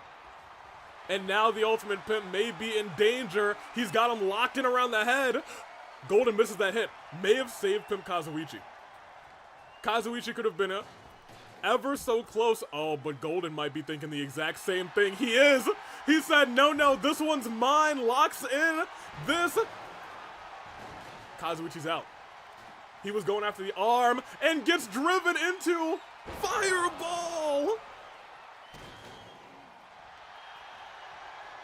And Golden tries to take advantage this time. Iroh not letting it happen. Fires a kick right onto Golden. They're tearing each other apart. Iroh saying, no, no, I'll use this chair how I want to use it. Kazuichi gets it. Reverses. Turns Iroh around. But Golden was ready for him. But may not have been ready for this. Knee right to the top of the dome. Lifts Golden up. Throws him to the side. Championship on the line, and Pimp Kazuichi doesn't even have to be involved in the submission. Iroh, is he thinking about that move again? No, just a big old boot. And heavy shots. And a knee right to the jaw. And double knees to the midsection. Kazuichi's hurt. Head injury. If they target that head for their next submission, Kazuichi might not even have a chance to burn resilience. He might tap out immediately. Golden, I think, starting to realize that. But goes after the leg instead. Oh, but look at the leg of Kazuichi. Kazuichi's leg is in the orange. And he's hurting bad. As we talked about before, he has been the most targeted in this fight. Golden, I think, everyone realizing that. Even Kazuichi probably realizing it at this point. It's too good to be true. Knocks it out of his hand and the Pimp slap connects. If the Pimp is able to turn him around, and he does, Golden might be the first one. No, Iroh gets up in the nick of time. Pimp Kazuichi dodges the fireball. Iroh tried to use firebending. Oh, but he's not dodging this. Elbow to the jaw. He's going round and round. It's the ring of fire to the already injured head of the ultimate Pimp. Yo, they're staring each other down. Trash can in their way, saying, I'm gonna get him first. Oh my gosh! Dropped him knee and trash can first into the face of Golden. Golden gets the feet up. Able to get out of the way, but look at Kazuichi. He's struggling to get up to a vertical base. Hold on. Able to stop Golden from getting off the ropes. That's what you have to do in a fight against Golden. Golden, however, sends Kazuichi back into the corner. Sends him to the heavens above. Oh no. This may be all she wrote for the Pimp as he's high in the sky. Dang, right onto the metal portion of the table. But look at that, Uncle Iroh has the steel chair, stalking Kazuichi. And now just kind of looking around. Really wants to put in that corner. I don't think it's gonna work. I don't know if that's gonna work out. I'm not sure if, oh wait, no, he just wants Kazuichi to get up. Throws it at the Pimp's face. And then goes after Golden. Golden doesn't fall though. Maintains balance, lifts up Uncle Iroh, and slams him onto the knees. Pimp Kazuichi, however, is up. And look at this. Pimp down. Oh, and Iroh saying, I'm focusing on getting the submission hold locked in on Golden. A similar submission. And Golden has to burn resilience. I was going to say a similar submission to what he lost his title to. A dragon sleeper. Oh, hold on. Pimp Kazuichi is in a position that he could somehow retain his title if he gets Golden down quick and locks in another submission on Golden, who's also injured. It could be all she wrote. But Kazuichi, he's not done yet, apparently. Sets up a table saying, I gotta have a big spot before this match ends. Oh, shot to the gut. Iroh. Oh my gosh. Kazuichi has the perfect scenario right now. If he's able to get Golden down. Golden, however, fighting back. OC of the year. Kazuichi rolls out of the way. Oh my gosh, but shattering the kendo stick on the already injured head as he's calling for the Pimp to get up. but this may be exactly what Uncle Iroh wanted. Wait, Iroh out of the ring. Iroh's out of the ring. Can't come to help. Is Kazuichi gonna burn resiliency? He does. He does. Iroh is the only one left with resiliency in the submission match. It is anybody's opportunity now. Golden still surviving, tossing Iroh out again. If he turns over to Kazuichi, locks another submission, it could be it. Instead goes out of the ring. Is seemingly begging for Pimp Kazuichi to get up. Oh no. Oh no! Iroh may have resiliency, but I don't know if he has an unbroken bone in his body after that move. And Golden again trying to lock in that maneuver sends Kazuichi down on the outside. My gosh. This match has been carnage. I don't know if anyone's gonna walk out of this uninjured. Right now, it could be Uncle Iroh, but let's be real. Iroh's already injured, so no, nobody's walking out of this uninjured. Iroh may have just fed Golden the win, and I think he realized that, saying, I gotta get in there quick. Golden, Pimp Kazuichi, and even Uncle Iroh at this point, dodge the fireball again, rolls through super kick, and the knee connects. Kazuichi forced to roll out of the way. Iroh may be champion if he is able to lock in a submission on Golden right now. Goes to the corner, wants a little bit of extra security. Or maybe not, puts the chair literally right back down. Puts the chair right back down, actually. Flips Golden. Kazuichi now in the corner. He needs a reversal. Thought he reversed Uncle Iroh, but that's exactly where he wanted to be. Ladies and gentlemen, we may be looking at the last moments of this fight. Golden's groggy on the outside. Uncle Iroh doesn't go after Kazuichi, but may have left Golden to pick up the bones. Iroh, however, realizing that, is it going to be a little too late? No, he's there in the nick of time. He's there right there. Oh my gosh. Yo, I don't know. I don't know who's going to win this thing. There's no clear favorite except for Uncle Iroh, who's been on his feet for the last, 5 minutes. But he keeps going back and forth outside of the ring that these two can sneak a submission. Pimp Kazuichi gets out of the way of that move. Uncle Iroh carrying the heavy stairs. Up and down, almost to the table. But Pimp Kazuichi gets out of the way, gets right back in, knows if he can hit Uncle Iroh with that pimp slap, it could be curtains, and he doesn't. Uncle Iroh with a reversal, and the fireball finally connects on Kazuichi. Uncle Iroh picked up a head injury as well. Pimp Kazuichi can't see. Oh my gosh, Golden with that shot. But Pimp Kazuichi uses his signature bar to stand up. Was it a waste? It might have been, because the cutter connects and everyone's too tired to do anything in this fight. This is awesome. I want to point out right now, Uncle Iroh has resiliency, but he doesn't have it worked up. He does not have it worked up in this fight. Up and down, knee strike, right to the jaw of Big Unc. Pimp Kazuichi dancing on the outside. Uncle Iroh down onto the knee, and Pimp Kazuichi realizing this, walking after Golden, hits the pimp slap, but Golden doesn't go down. And it may have been for good measure, because look at this, submission standing up. Golden has to tap out to the champion. Maybe. No shot, he's surviving. No shot, he's surviving. Pimp Kazuichi retains. Oh my gosh. What a fight. Against all odds. He did it. And still. Wow. He still got it at the very end. He had a pimp slap.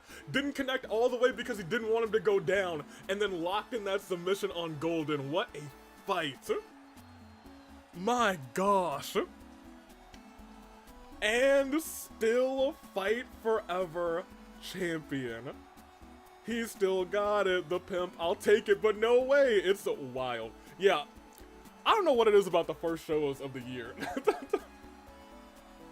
But man. Hey, I know how to cook a little bit. What a triple threat match. My gosh, everyone got their big moves off. However, let's let these fools come out here. Goodness gracious. 0 to 1, I'm gonna have to catch up. Also, welcome in. Welcome in. Let me see. I need to post this link real quick. For OC Revolution submissions. Because that should be in both chats. Because I forgot to pin them. Where are they? Give me over here. Because they close very soon. On fire. All my life I've been waiting for a chance to burn. Alright, pop me over here. Get ready to paste this over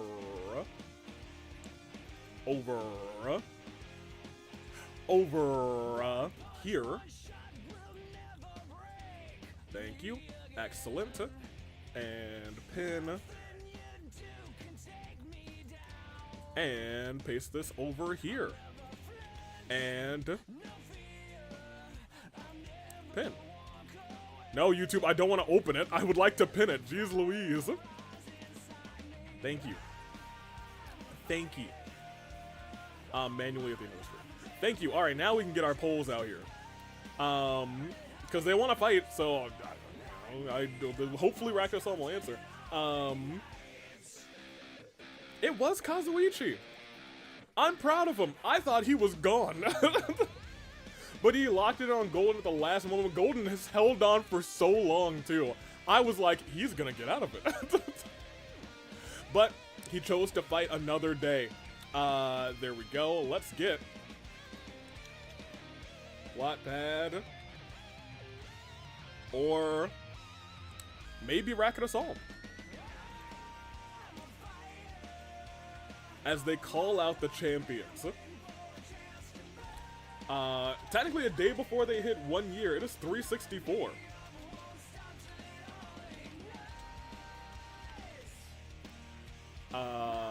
Let's see. Champs called out. Are y'all ready? Let's see what this results in, shall we? Wattpad, do whatever you need to do. I can actually close the wheel now. Let's see. I did what I could. Kazuichi and Iroh are fantastic competitors. I'll be back to try and get that title soon. You had a great match. Submission matches, hard. Admittedly, very hard. And here are the two who said they were cheated out of defeating the Rakosol. And you know what? They have some merit to that. Rakosol knocked out the referee and used brass knuckles in what was an incredible maneuver. I'm gonna be real with you. It's all about ring IQ. And Rakosol has it. Rakosol has had ring IQ for the whole year. And that is why, pretty much uncontested, they are your women's tag team of the year. Let's be real. Let's be real. Let's be 100. Let's keep it a buck. Let's keep it a buck. They'll be celebrating this Sunday with an entire Rakosol themed episode. It is their celebration episode of Rebellion. However, that's not all that they have, because also at Brawloween, they have been selected as your match of the year. It was Rakosol versus Now and Reiko in the match that declared Reiko as unbreakable. Rakosol has had a all-star year and has held it for the entirety of it. But let's keep going on. Who? That's not Rakosol. Who is answering this call out?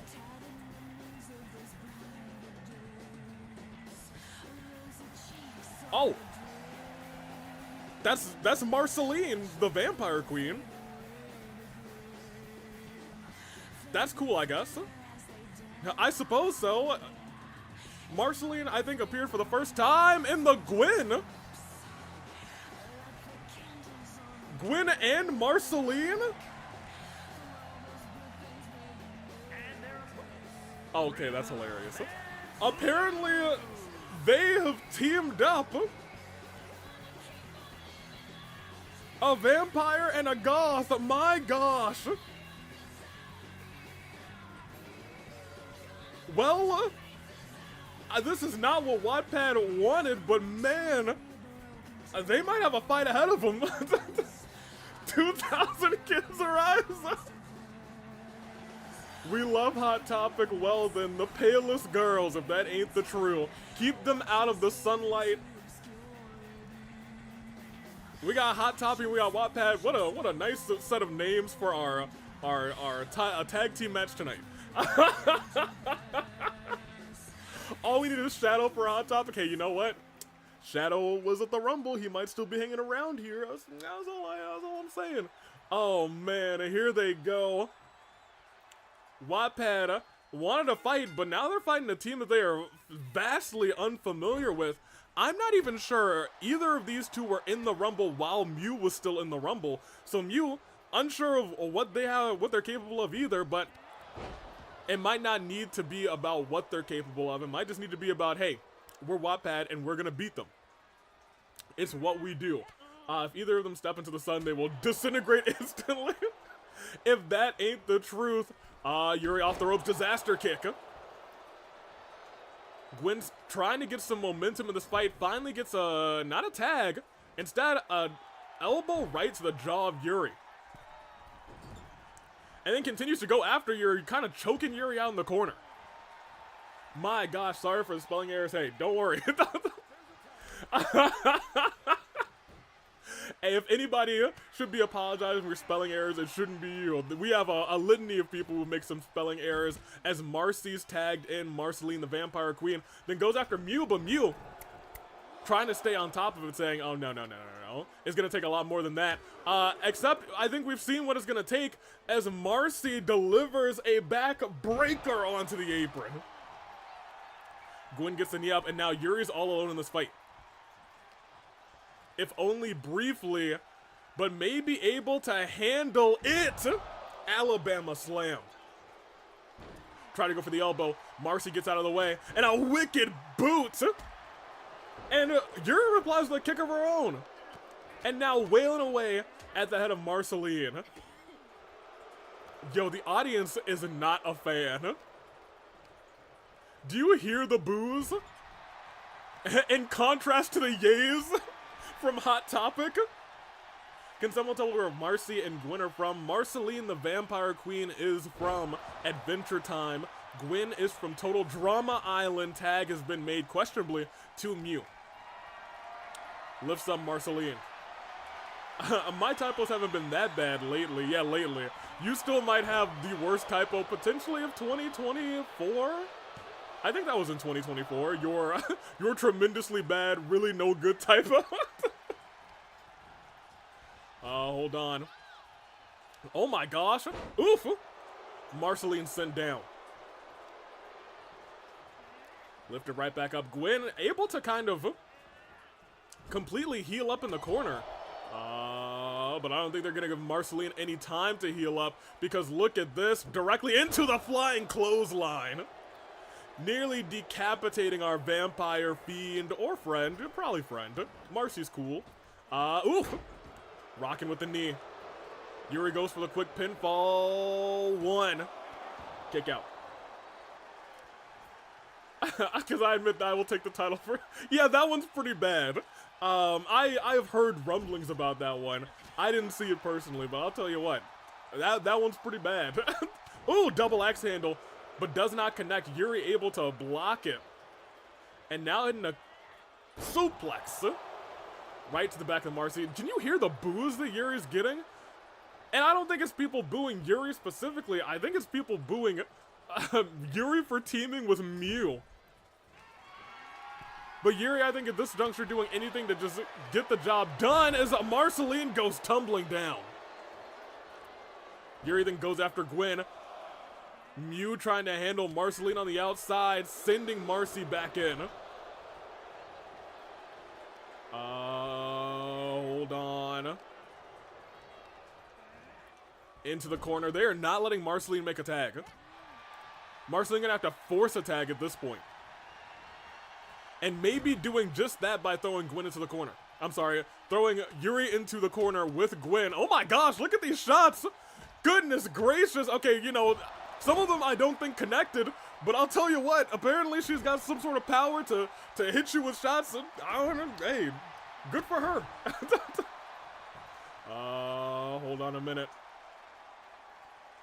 Yuri close to being stunned in this fight. And may be happening right now because these two are about to send Yuri flying. Perfect setup for Gwen, who may be flying herself as she goes tumbling through the ropes.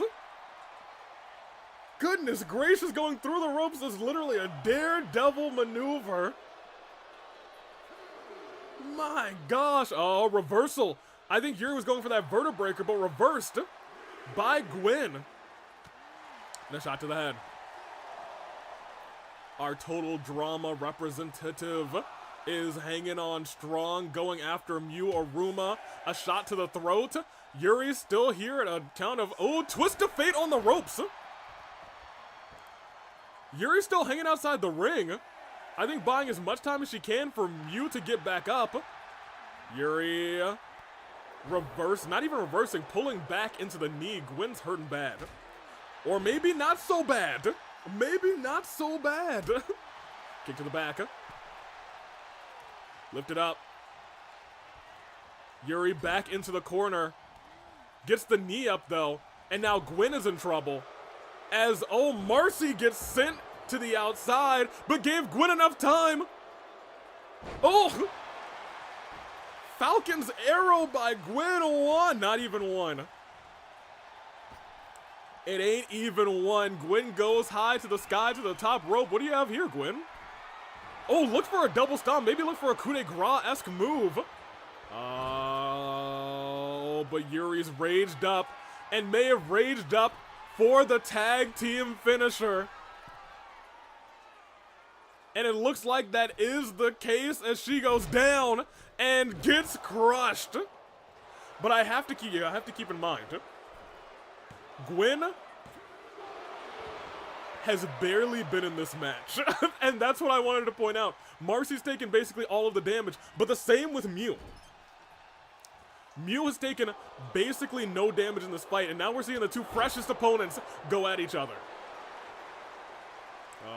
The Goth driver, Lamau. You're not wrong. Hot tag made to the much. I'm sorry, Mew? You did what?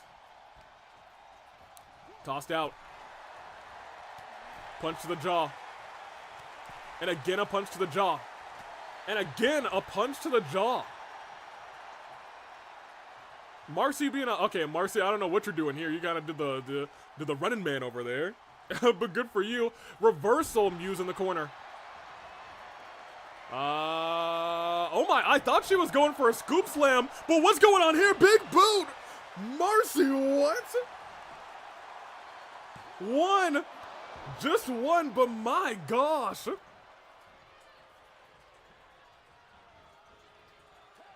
Goodness gracious. And now the much fresher Gwen tagged in against the Yuri, who has been getting rocked, but in a moment's notice she could be hit with the climactic ending.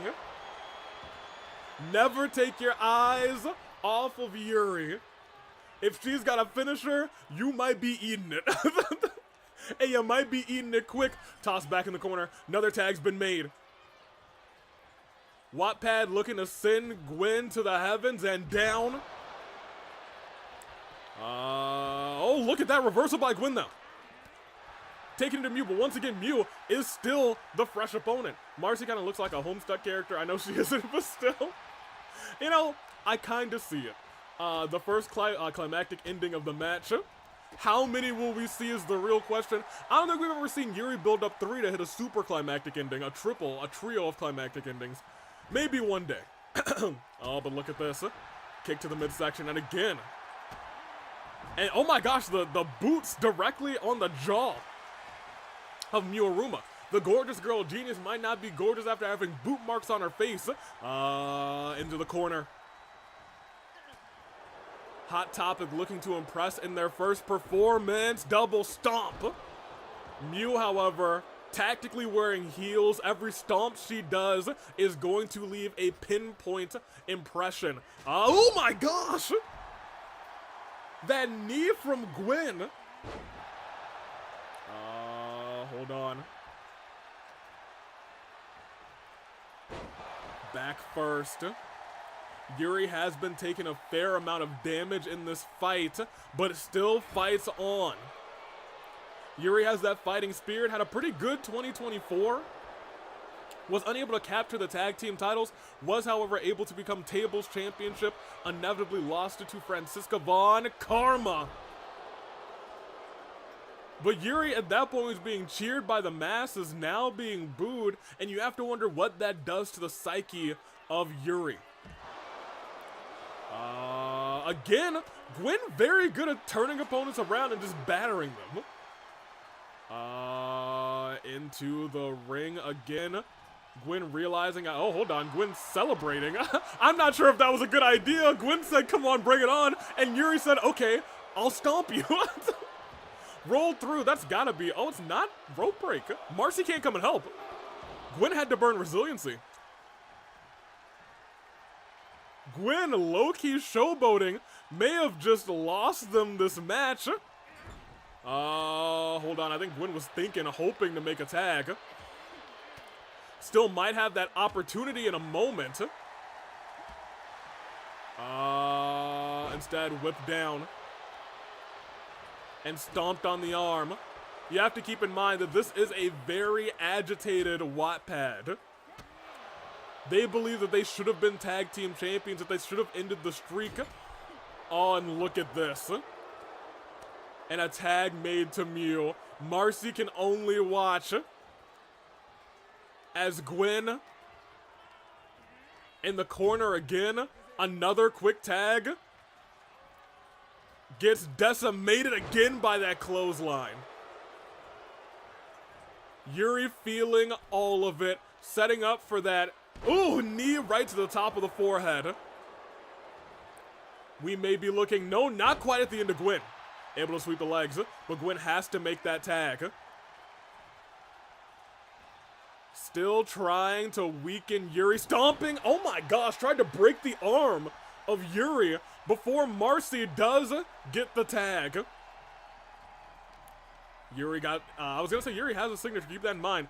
Marcy had a finisher, unsure why they went for the tag there. Reversal. Oh, hold on. Reversal, oh, but reversed again. Yuri at the top of her game. Maybe Yuri at this juncture. Bless me. Maybe Yuri at this juncture is just so hyper-focused on trying to get those tag team titles. Maybe so furious about how they potentially got cheated out of those tag team championships that she's willing to do anything to win. Maybe even play by Mew's rules. Mew was looking to jump out of the ring. Instead, gets carried over to the corner by Gwen. Whipped through. Oh, deep. Oh, not a deep arm drag. It's a Hurricane Rana. Hold on a minute. Hold on a second. Toss into the corner. Knee and a tag. Oh, are they going for it? Oh, they might just be. No, there's a tag team finisher. Oh my gosh, caught her with a neck breaker. Power bomb into a neck breaker. Mew might have just gotten rocked. My gosh. Yuri, however, still firing back. Mew kips up. And now they're looking to take it to Marceline. The hottest topic is crazy. And we've seen them do this against Racket Assam. Clean maneuver, and it's down for one.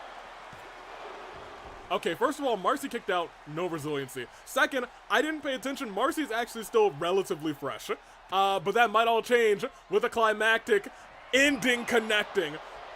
I want to point out, Gwen took out Mew. Mew was actually the one who's on the outside who was stunned. So if somehow Marcy's able to hit a finisher here, it could be all she wrote. But a reversal. And a big knee to the midsection to the guts of Marceline. Hottest topic, commentators curse. Oh, you know, I gotta do my job, say, you know, this could happen, or this. What is Yuri thinking here? Whatever she's thinking right now, it's gonna hurt, and it's gonna hurt bad.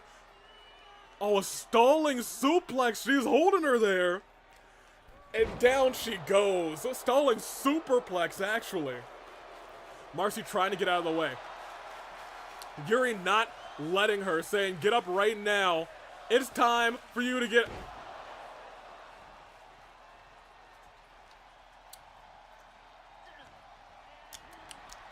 Marceline, rightly so, reverse that. Yuri may have embarrassed herself. Again, snake eyes into big boot. Nasty. Absolutely vicious as Hot Topic starting to turn things around. Into the corner again. Knee strike. Turns Yuri around. Oh, I'm sorry, a Kimura lock? Gwen trying to snap the arm of Yuri. Yuri not happy about it. Realizing, okay, never mind, you have a signature. No, you don't have a signature. She didn't pop her signature. That was just a regular Kimura out of nowhere. That was going on Botchamania. Hey, yeah, you're right. Try to go for that stalling suplex again. Stalling superplex, rather. Gwen has different plans. Ooh, didn't even go for a big boot. Just kind of penalty kicked her. As a tag's made to Marceline, Vampire Queen in play. Everyone's missing their moves on that juncture. Yuri turned around. But able to revert. No, not reversing Marceline. I thought it was a reversal right there. She's up to the heavens above. And she's going old school. Walk the whole of the tight ropes. Hold on. Yuri in danger. It's one. And it's just one. Marcy, however, has two finishers. I was gonna say if both connect, it could be curtains. Elbow to the jaw. Another elbow to the jaw. Tag's been made to Gwen. Gwen also has a finisher on lock. Up again. Gwen had the signature reverse. Yuri stays alive and is looking to hit the pedigree as it connects. Crawls right into the pinfall, and I want to point out Gwen, no resiliency. Tried to roll out of the ring. Yuri stopped her and said instead, how about I hit you? No climactic ending. Maybe wants to finish this with her partner. Wrenching the arm. Does make the tag. And ladies and gentlemen, Wattpad might just be too good. Because that superplex again into that splash from Mew. And all it needs to do at this point, go for the pin. And that is 1, 2, and Wattpad picks up the victory. They wanted a fight. And boy, did they get one. Don't call them that. Who's this ring announcer? Don't do that. Stop. Ridiculous.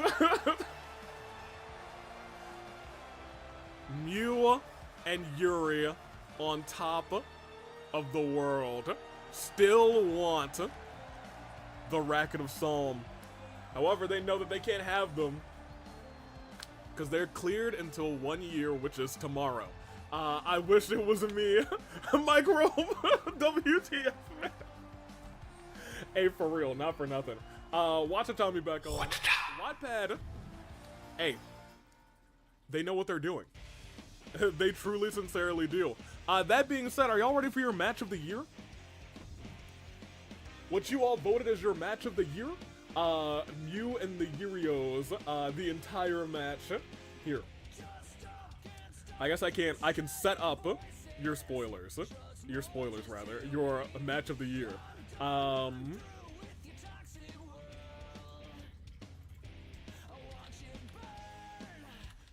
What do you think it is?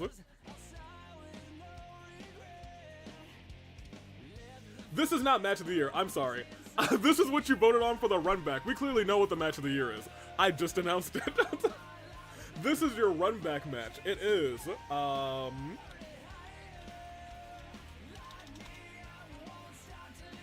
this and this. I'll give y'all this amount of time. I almost clicked start prediction. That would have been my bad. It is here. I know I still type match of the year, but it's Inferno run back. Look, y'all, it's been a long show. It is you and you.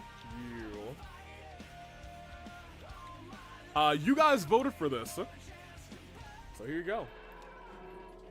As the night continues to be very hot. You voted, and everyone remembered when 20 minutes wasn't enough. The match that these two teams put on, but they ran out of time in what was an undisputed banger. And so, they're running it back. This time, there's no time limit. This time, we get to see who would have been better. Alright, well, here we go. That being said, Team Wa horribly injured, so I don't know why you guys voted for this. You probably forgot about that part. But they are horribly hurt, so, you know, if someone gets injured, that's on y'all. Hey, but they are tag team champions. I can't even be mad at you guys. Putting all my pancakes on. Wow, just kidding. Oh, you should. At a combined weight of 522 pounds, the Action Wrestling Let's see. The injury makes them fight harder. While winning this, they'll be fine. Waluigi will be fine. Wario's hurt pretty bad. Wario's not having a good time. I'd rather not, because I have plans for this Wednesday. Oh boy. What are you planning? What are you plotting? Can you let me know?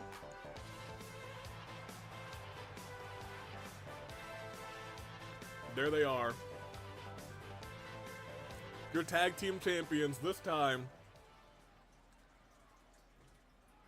No time limit. However, also this time, well, Pops is also hurt.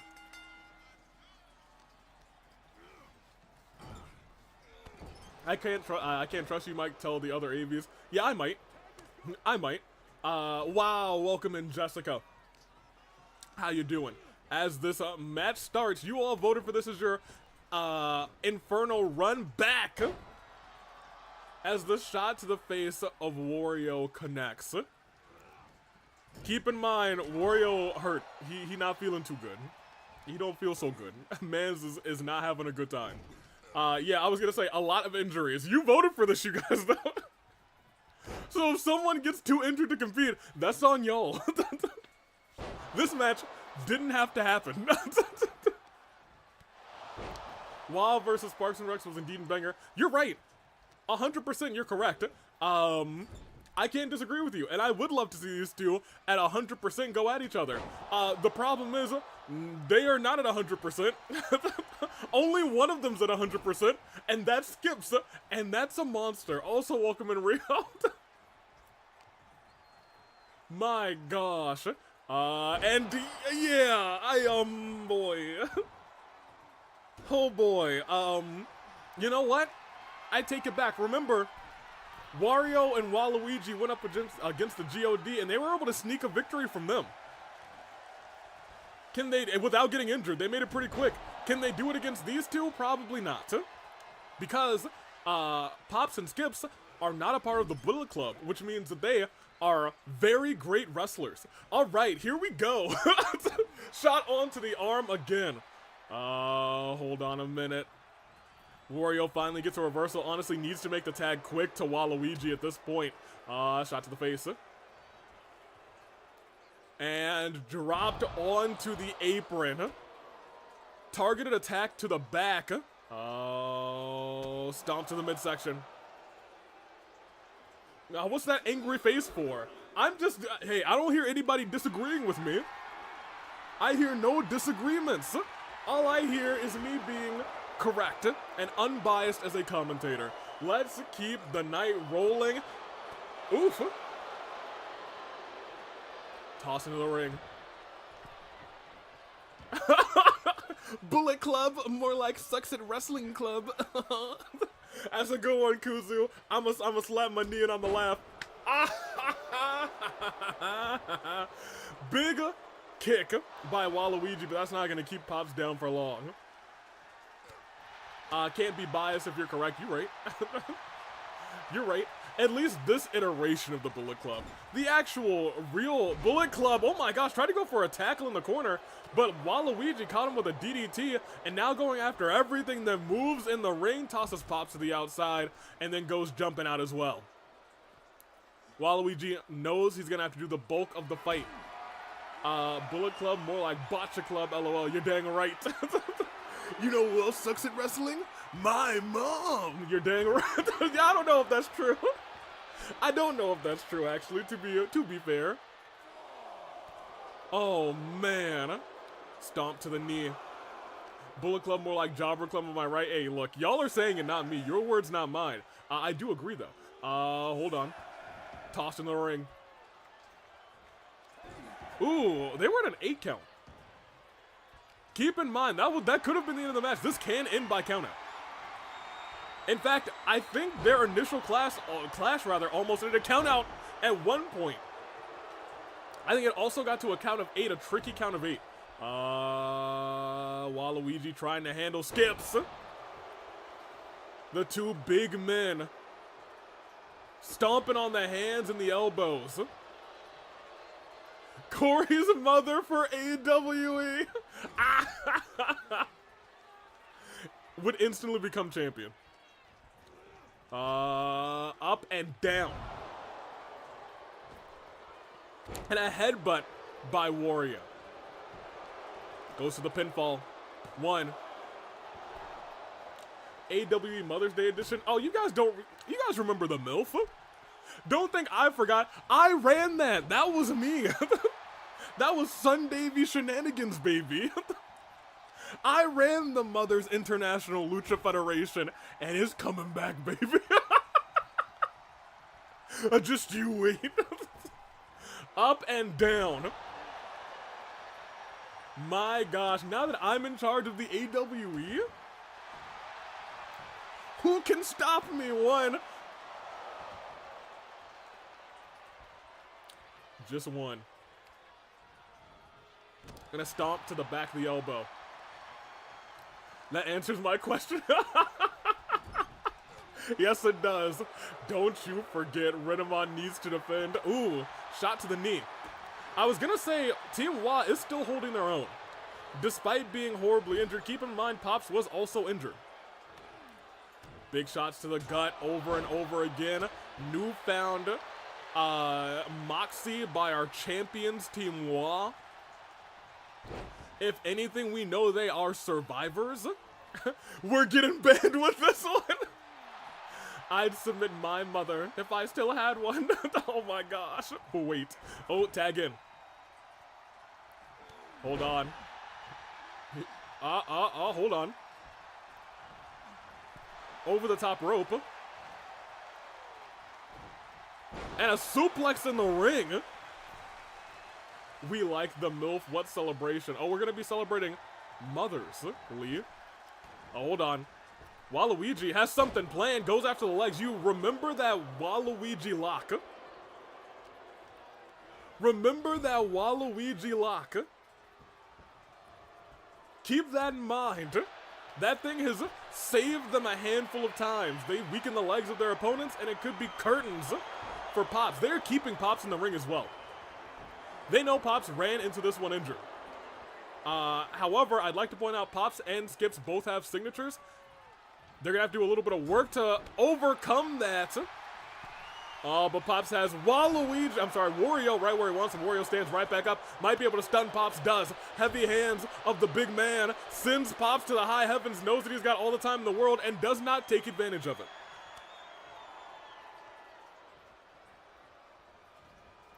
Oh, but Waluigi does! One big shot, taking Pops down. Oh my gosh. Man. There was a Father's Day edition. I would, try to go diving too. Pop steps out of the way. I would definitely be in it and obviously dominate because I'm the ultimate father. Hey, there were, father matches planned in that thing before YouTube said, no, stop, you're banned. We just never got there. There was even going to be a DILFs championship as well as the MILFs championship. We have to show love to our fathers as well. That being said, let's continue on this fight. Laura says, can you get me to the mother's match too, please? I have a therapist OC that acts like a, team mom with Chikai. We love our mother figures as well. Now that Skips is in, they're gonna have to do something about him, and I think Waluigi has the plan. Take out the legs of the big man, lock in that Waluigi lock, and it could be all she wrote turns Skips around. Wario. Tag back in. I'm not sure if that's the best idea knowing Skips' moveset, but hey, Wario ain't no slouch. In fact, he's going to the top rope. What is man's out here thinking? Skips standing up. Double axe handle to the top. Brain and Skips, and that is 1, 2. I thought he stole one. I thought he stole one. Oh! Well, he didn't steal one, and now Wario might be in immense danger. But maybe I spoke a second too soon because look at that combination. Reversing the Irish whip and then blasting Skips with a double axe handle. Tag's been made to the much fresher Waluigi. Wario still surviving in short burst. Shot to the back. Another shot. And again, they're actually taking it to Skips. Skips is the one that we always usually are just like, okay. He's just gonna slay. He's just gonna destroy everybody. Had to make the tag to Pops, who is just not as fresh, and Waluigi hits that glancing blow. Wants to take Pops to the center of the ring. Knows that Skips is up, so doesn't immediately go for the pin. Instead, sends him into the corner, and they may be thinking, or maybe they're not thinking tag team finisher. Or maybe they are. Hold on, it's locked in deep there. Pops is up. Pops is down. Wario's built different. I'm surprised Wario's cleared to compete. He was still cleared to compete. We have all told him to take it easy, but he said, no. Wario champion. Wario #1. And then Waluigi screamed, no, Waluigi #1. And they might be looking to crush Pops because together they stand Wah! Big Wah splash. And not even a 1 as Skips runs in there. We are #1. Wait a minute. He's setting him up. Misses that kick though. Pops able to get out of the way. I don't know how Pops ducked with that big old head, but he was able to survive. But Waluigi too tall. Pops unable to make a tag. That may have saved Team Wah because if Skips got tagged in, it may have been danger. They may have been in the danger zone trying to rinse the arm. They're going to have to try and burn resiliency on Pops while they can.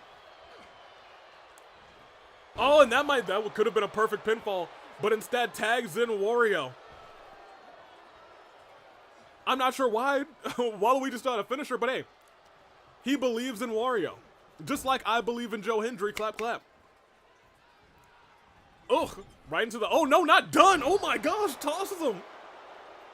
Pop's forced to roll outside, and Wario, oh, he dragged Skips.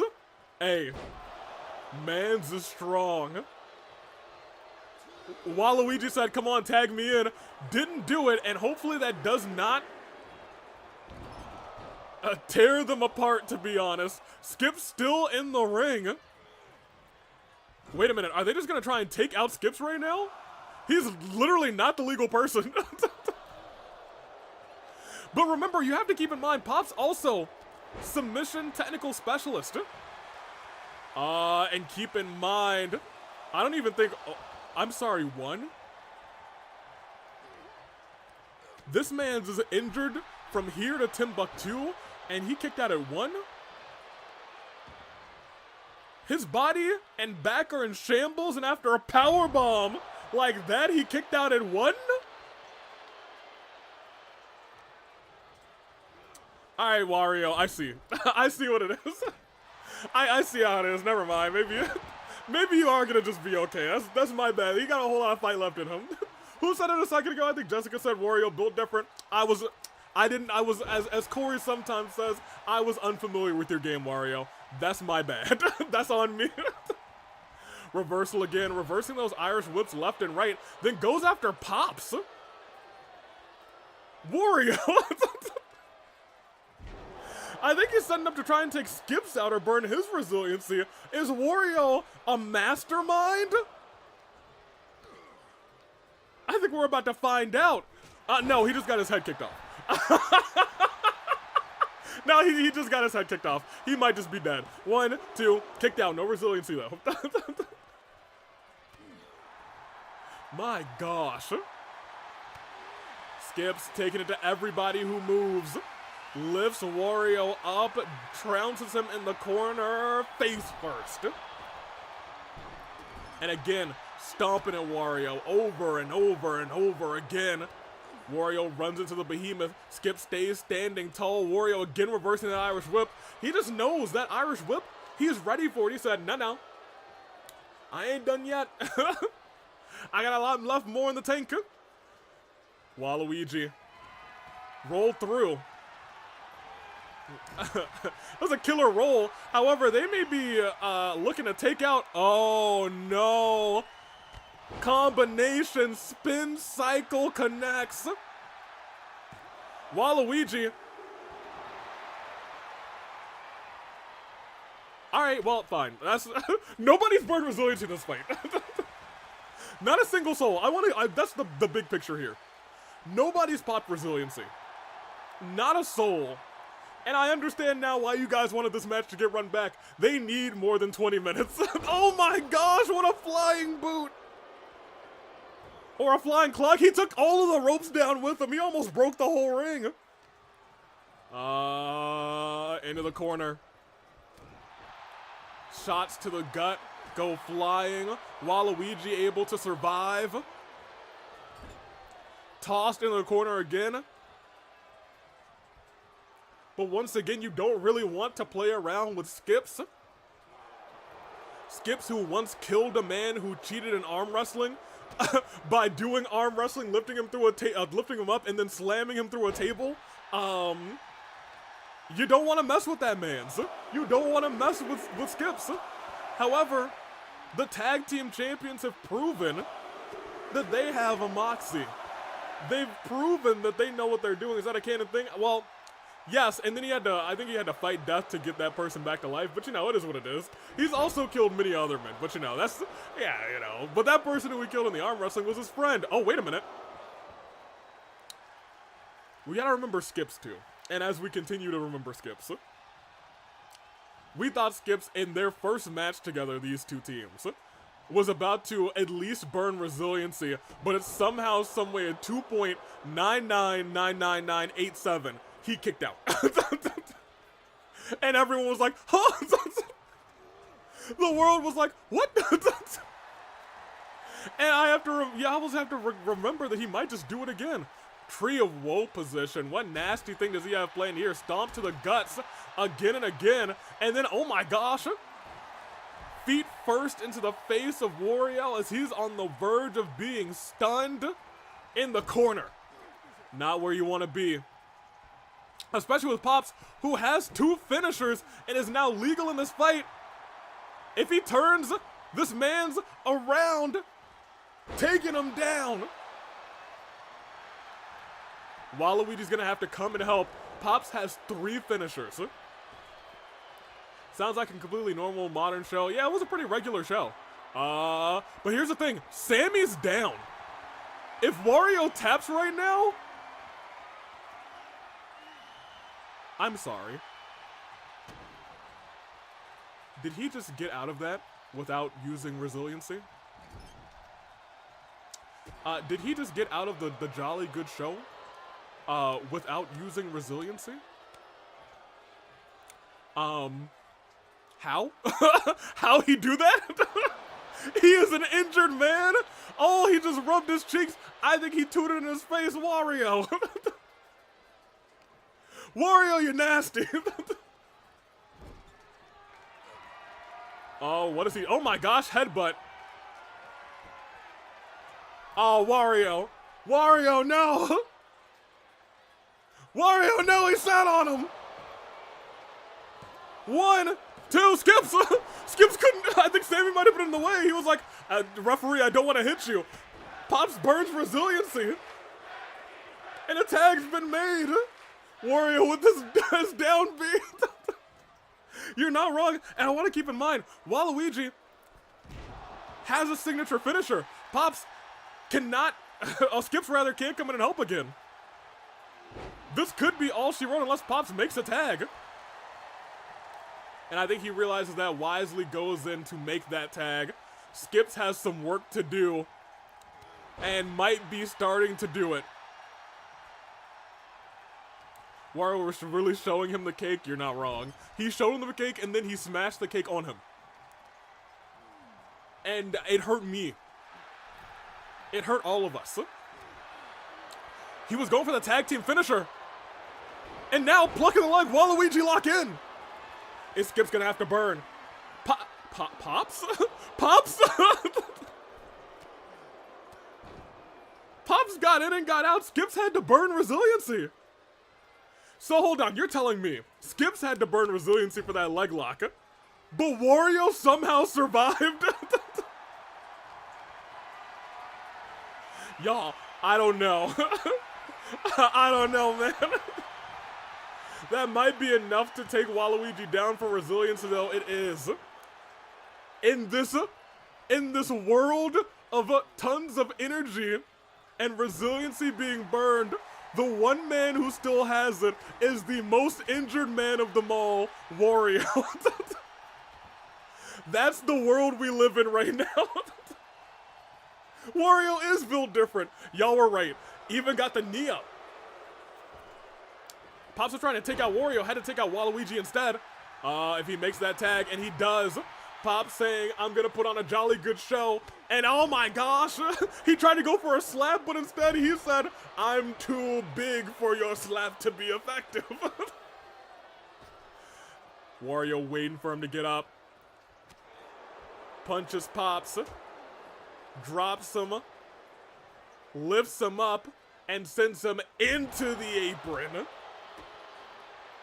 Wario number thick, if that ain't the truth.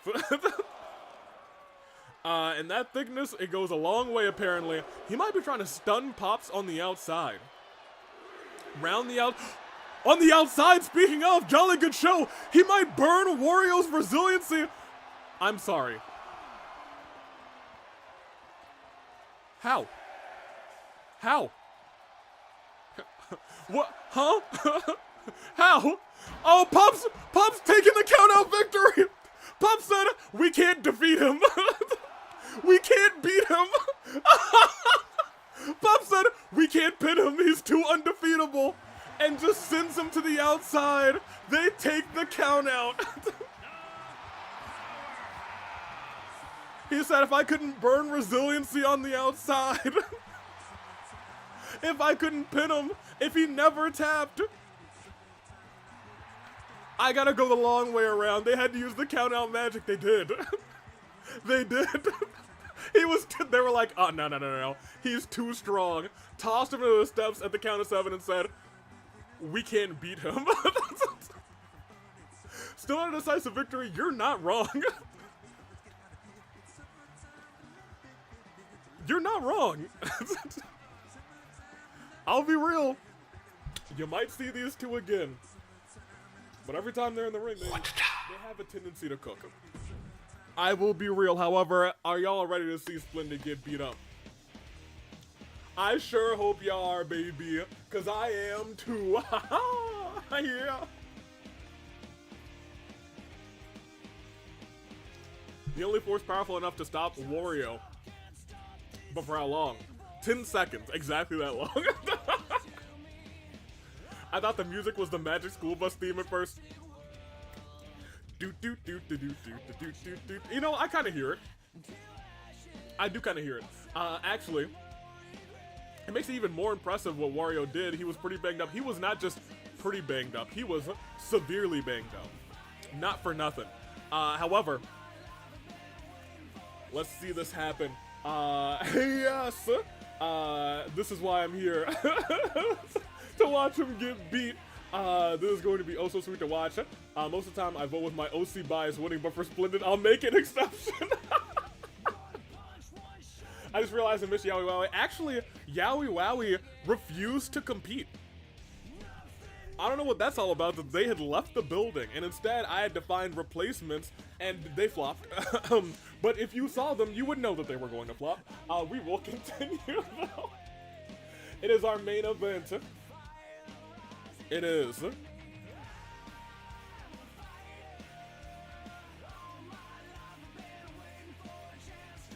main event. It's Kaito. I'm not fixing that. And it's Splendid. And on the Twitch side, it was Parks and Rec who picked up the victory. By countout. By countout. But over here we have main event, Kaito and Splendid. Here we go. I'm pretty sure I know which direction these predictions are going to go. But let's see it happen.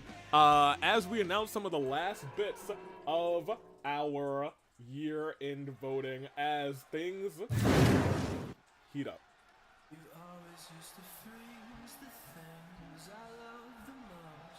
First and foremost, there he is. The OC champion. Is scheduled for one fall, making his way to the ring from New York. Oh yeah, I meant to put this up for the last match, but you know, we do have to give honor to the men's tag team of the year. It was Team Wa, even after that loss. But more notably, your most hated heel of the year was actually this man, which is wild. Y'all hate Splendid. Y'all hate this man's, and I don't blame you, and I understand why Kaito would want to come out here. He is wearing the hat of his past best friend and has been mocking him this entire time.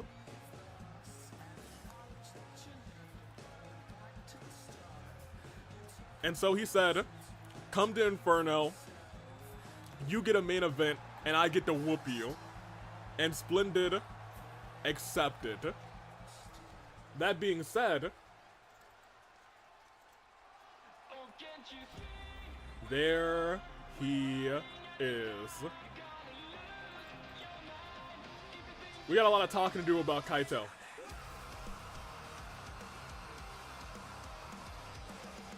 He is Representing the family from New York. a guy who has been through a lot.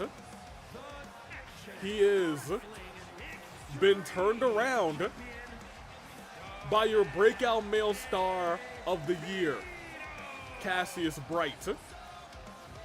He had the rivalry of the year in 2025 and the sole person who could combat the most hated heel of the year could be your male competitor of the year. Kaito cleans up this year. Recognize what he's done. He's that guy. Fade us out. Kaito Momota. You love to see it. Let's see. We're getting out of the other side with this one. You know what? You're not wrong. Like, if somehow you manage to take the title out of the person, title to the person, most people want gone from Onyx of all people. You're doing something way wrong. Oh my gosh. And he's starting off hot against Kaito, to be honest. Luminary of Rehabilitation. Knee to the gut. Kaito very quickly turning things around, saying, okay, you had your cute little start, your cute little initial burst. Now it's time for me to whoop you, as a forearm goes directly to the jaw of Splendid. Kaito middle rope, double axe handle right to the face. And look at that grabbing, look, did you see that? He was pulling at the flip-flop of Kaito to get an advantage on him. Splendid sneaky, cowering, slimy, will do whatever it takes to win. But Kaito knows that kind of character better than anyone, because that used to be him earlier this year. He joined the other side for all we know. There's a man who has been in the position of Splendid and now has turned himself around, and at this point he's saying, hey, I'm fighting someone who reminds me of the old me, and I got it out of my system, and now I want to get it out of my AWE, as Splendid's on the verge of being stunned, and he is. Crawling to the corner. Kaito looking to end this relatively quickly, because he's going for, oh no, a buckle bomb! Splendid already in danger, especially if he hits this. Moon landing misses. And Splendid may have just turned this whole thing around. Into the corner. And he goes face first. Kaito broken. 1, 2. I was gonna say that one might have rocked him. Splendid going for the, oh no, back first into the exposed turnbuckle. Splendid, as I said earlier, will do anything. And face first. Luckily, Kaito able to duck down and hit the padding on the other turnbuckle instead of the exposed one. That's what Splendid was going for there. Kaito lucked out. Splendid able to get up. A punch to the gut of Kaito. Tries to hit that Michinoku driver. No. Instead, reversal by Kaito Momota. Whips Splendid. And oh my, a submission hold by Kaito. That's not something we see from this man's, like, ever. Oh my gosh. Lets Splendid go. Lifts him up. And tosses him into the exposed turnbuckle. It's turned everything around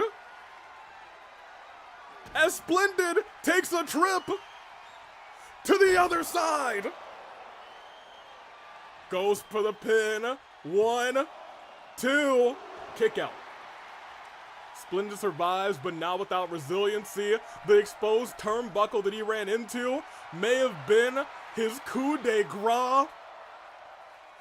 Went for the cheat. Oh my gosh, hold on. Hit an axe handle to the gut of the champ. I can't just say the champ because Splendid is your OC champion. We'll be defending that title this January. Hold on a minute. Kaito, you can tell incensed about the hat that Splendid is wearing. Furious that he's treated his best friend like that after his passing. Souichi, rather gone but not forgotten. And Kaito, that's a part of him that he wishes. That also may have been a part of what helped change Kaito. That happened during Kaito's voyage to the other side as Kaito goes back to the top ropes, begs for Splendid to get up. And Ooh, drop kick, missile drop kick from the heavens. Big chops. We may see this match over quick. Elbow. Kaito also looking to prove to say, hey, you aren't better than me. You got a couple lucky submissions on me, but that don't prove a thing. Splendid with a reversal. Not giving up so easy. Still has fight left in him. Kaito with a reversal, however. You can tell that Splendid got rocked by that exposed turnbuckle earlier, but he's starting to come through now. Starting to come to, and is able to hit a couple measured strikes to the AEW champion. And that Dragon Sleeper that burned resiliency from Kaito once before, but Kaito never saying die this time. Splendid lets him go. Knows Kaito's barely breathing at this point. Took the air right out of his lungs. Kaito on the ropes. Paintbrush and then going after the leg. Splendid starting to turn this whole thing around. Turns Kaito around. And, drops him right on the back of his neck. Splendid celebrating. Whipping his arms all over the place. I was thinking about going flying, but the audience would have liked that too much. And so Splendid stops himself. Oh, did you see that? Scraped the feet in both directions over the face of Kaito, intentionally trying to bust him open. And he's trying to do a submission on the outside, burn resiliency on the outside. And he does. Kaito not too happy about that. Sends Splendid to the barricade. It is anybody's match at this point. Screams to the heaven. Kaito is now in great, hold on. No, Kaito, that's too far. Kaito, that's literally too far. You're not gonna make it. Oh gosh, the back of his neck.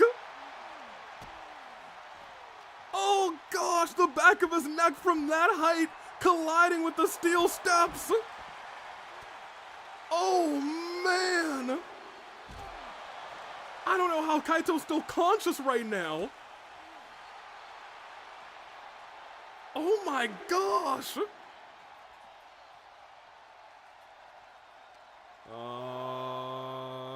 Dragging Splendid into the ring. Man, I don't know if Kaito knows where he is anymore, if I'm gonna be real with you. Stomp to the arm. Oh, and he's telling everybody to hush up as he sends Splendid to the other side. And goes for the pinfall, moves Splendid's leg, 1, 2, and that is enough to take out the OC champion, Dottore. What is he? What? He's trapping Splendid in a cage. Splendid turns it around. Maybe Dottore is the one who's trapped. Oh no! Dottore kicked backwards with a low blow! And bashes the head of Splendid on the steel cage! And again! After that grueling fight! What's up with these two?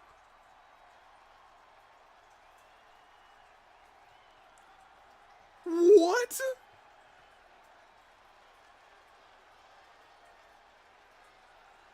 What's going on?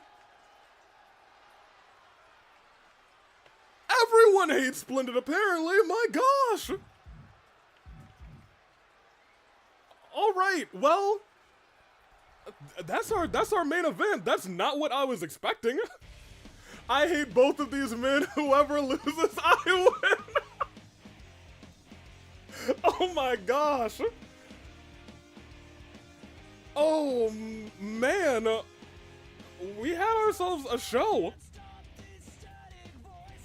Splendid started to fight back and Dottore just said no and kicked him in the nuts, and I was like, you know what? That is kinda based. To be fair, Splendid has been antagonistic towards Dottore. Oh. Well, I guess Dottore saw his moment to strike, and boy did he strike. Kaito hit the other side, left the ring, said, that was for Souichi, and Dottore said, this one's for me, and brought down the steel cage. My gosh. Alright, well, that was our show. Let me see. We almost have all of our things announced, but there was one more award to give out that you all voted for, and it was favorite open challenger. And chat, it is with my honor that I award the award to you. You guys were the favorite open challenger, although you guys got your butt whooped. It was still very entertaining to see you guys come out and show off. Congratulations, chat. You were the favorite the favorite original challenger, which is still OC. Open challenger of 2024. We don't deserve this award. You don't. You got whooped. However, very clearly, you did it. Congratulations to you, chat. I'm proud of you. You worked hard for this. I don't know about that, but you sure fought a match and got whooped by Kizzy. I will digress. Let's go over here and talk about our show. It ended with Splendid taking the L to Kaito, but also taking a shot to the nuts from Dottore as he threw him into a steel cage over and over again.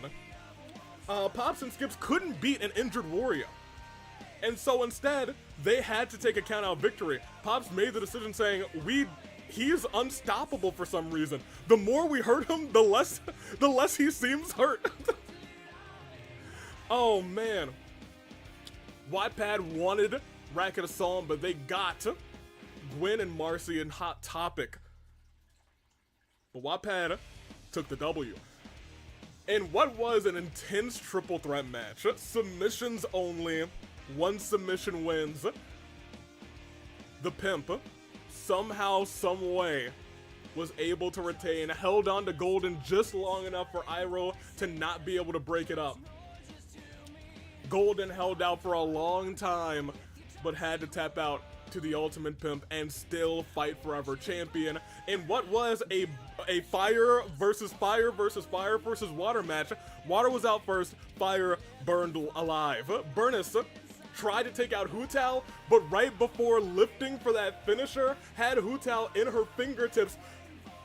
A spear out of nowhere by Rinka, who inevitably missed her own spear and caught a spear by Hu Tao instead.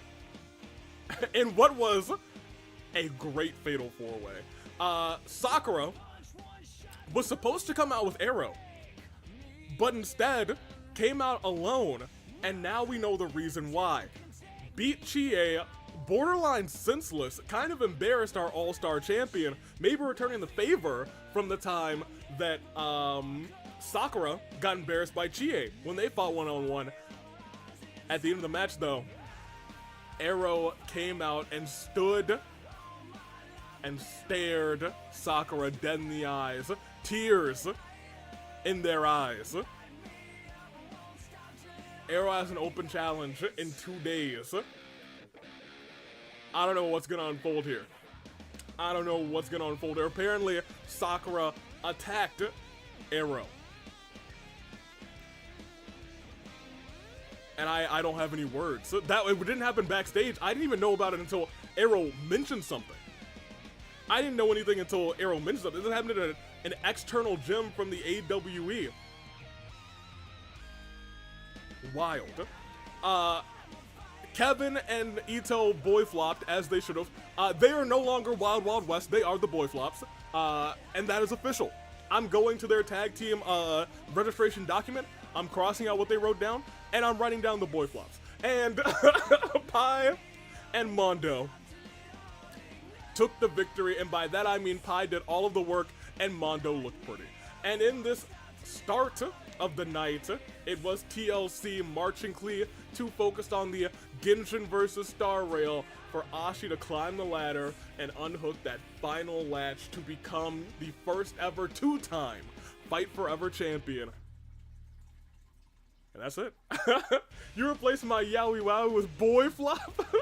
Freaking boy fluff? Really? Hey, look, I'm gonna track down Yaoi Wowie. They left the arena saying, we don't have time for this. We're not facing Pi and Mondo. They want the champions. So we'll see how this all plays out. That was our show. Let's check out our news real quick. Pop's injured. Wario safe! Golden injured. Kazuichi's injured. Rinka's injured. Hu Tao's injured. Burnice is injured. The stare down. Tears in their eyes. And Ashi is champion. That we did have a lot of injuries tonight, but you know what? We had an incredible show, so I can't really be too upset. Roster. I think we look at the power rankings because we haven't seen them in a while. Kaito on top makes sense. Cassius on top makes sense. Klee just lost her title, but you know what? She's had a little run.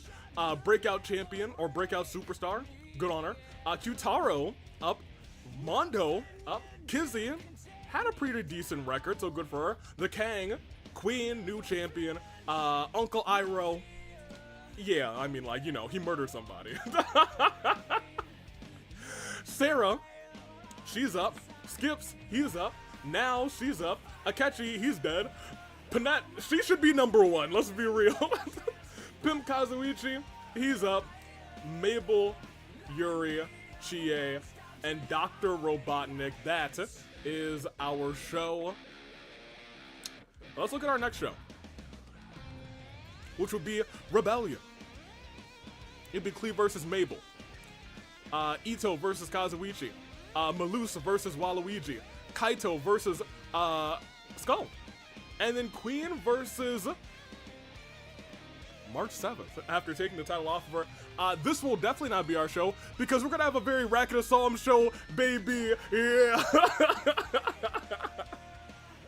You better believe we're gonna have a very Racket of Psalm show. This card, forget about it, because this Sunday we celebrate 366 days of Racket of Psalm. In fact, when midnight hits tonight, we celebrate 365.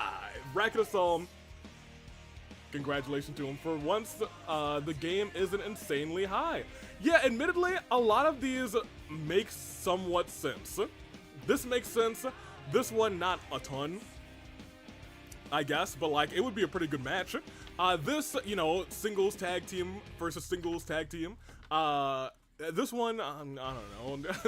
Ito's desperate. And these two, I mean, Klee took the title from Mabel, so, you know, they have some unfinished business. Speaking of Racket, has Tamara been found yet? No. Unfortunately, Tamara has not been found, and I worry every day for her safety. I think you should, because, what are you talking about? Let me see. Sensible but tame matches. Akechi, he is pretty stubborn, Jessica. Alright, that is our show. And we had a fantastic 2-year event for Inferno. We had a new intro. We had a whole bunch of good time. It is probably gonna be fantastic as we continue going.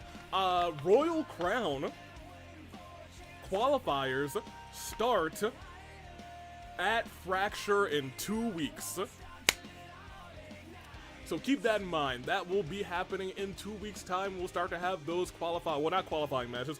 We're going to start having rather those tournament matches, because Valentine's Violence is next month. It's in February. But also take a step back. Valentine's Violence. Iroh and Sakura are having trouble. Who knows? Who all are we gonna learn who all are in the tournament? Yes, you'll learn who's in the tournament as the coming, like, 2 weeks go by. Or am I just supposed to mull at one time? Who knows? You'll learn a good chunk of them at this coming Rebellion, I believe. I believe so. Yeah, that sounds about right. Regardless. You know what? I can announce 2 people right now. Actually, I'll save it for Sunday. Until Sunday. We're totally propping off their relationship troubles. I don't care what she does, I'm not fighting Sakura. No, I'm not fighting her. Okay, but like, what if she walks up to your open challenge? What are you gonna do? Are you just gonna sit there and get kicked in the head? That's a possibility. Oh, did I come too late? Lady Psychic, you are here just as we're closing. It is good to see you. Always good to see you. I'll announce it now. I'll announce it now. Actually, no. Okay, well, look. Cherry, I think, you know, when I announce it on Sunday, it'll be, you'll understand why. A normal talk. Announce me if you announce me. Let me see. Arrow's gonna get Suzied by Sakura. Oh, no. See you, Twitch chat. All right. We're done. I can't fight against her. Not like how I had that fight with that doll. Well, Arrow. We'll see. Good luck. You know what? Maybe I can find somebody for your open challenge instead. Because I'm concerned about you and Sakura. I'll be real. Maybe I'll find somebody. And you know what? Who I find probably won't be worse than you fighting Sakura, right? What could possibly go wrong? What could possibly go wrong? No, I'll leave it as an open challenge. I like the drama. I don't want to know who's gonna fight you. I think it'll be hilarious. Nah. All right. That is all she wrote for our show. I need to get ready to eat a sandwich and render Trails in the Sky and be good. I'm rendering for Saturday even tomorrow because he is doing things tonight, very mafia-related things that I was told not to worry about, which instinctively makes me worry. However, let's close out. Inferno has been a joy. It has been a spectacle. It has been awesome. 2 years running, and I'll see y'all for the 3rd anniversary. No, I won't see you for the 3rd anniversary. I will, but I'll also just see you next month for Inferno. So goodbye. I'm taking off. Farewell, everyone. Be back this Sunday for the Rakata Psalm 366-day celebration. They made it 1 year, baby. Until then, Toodaloo Flight Crew, thank you for watching. Hit us out of here.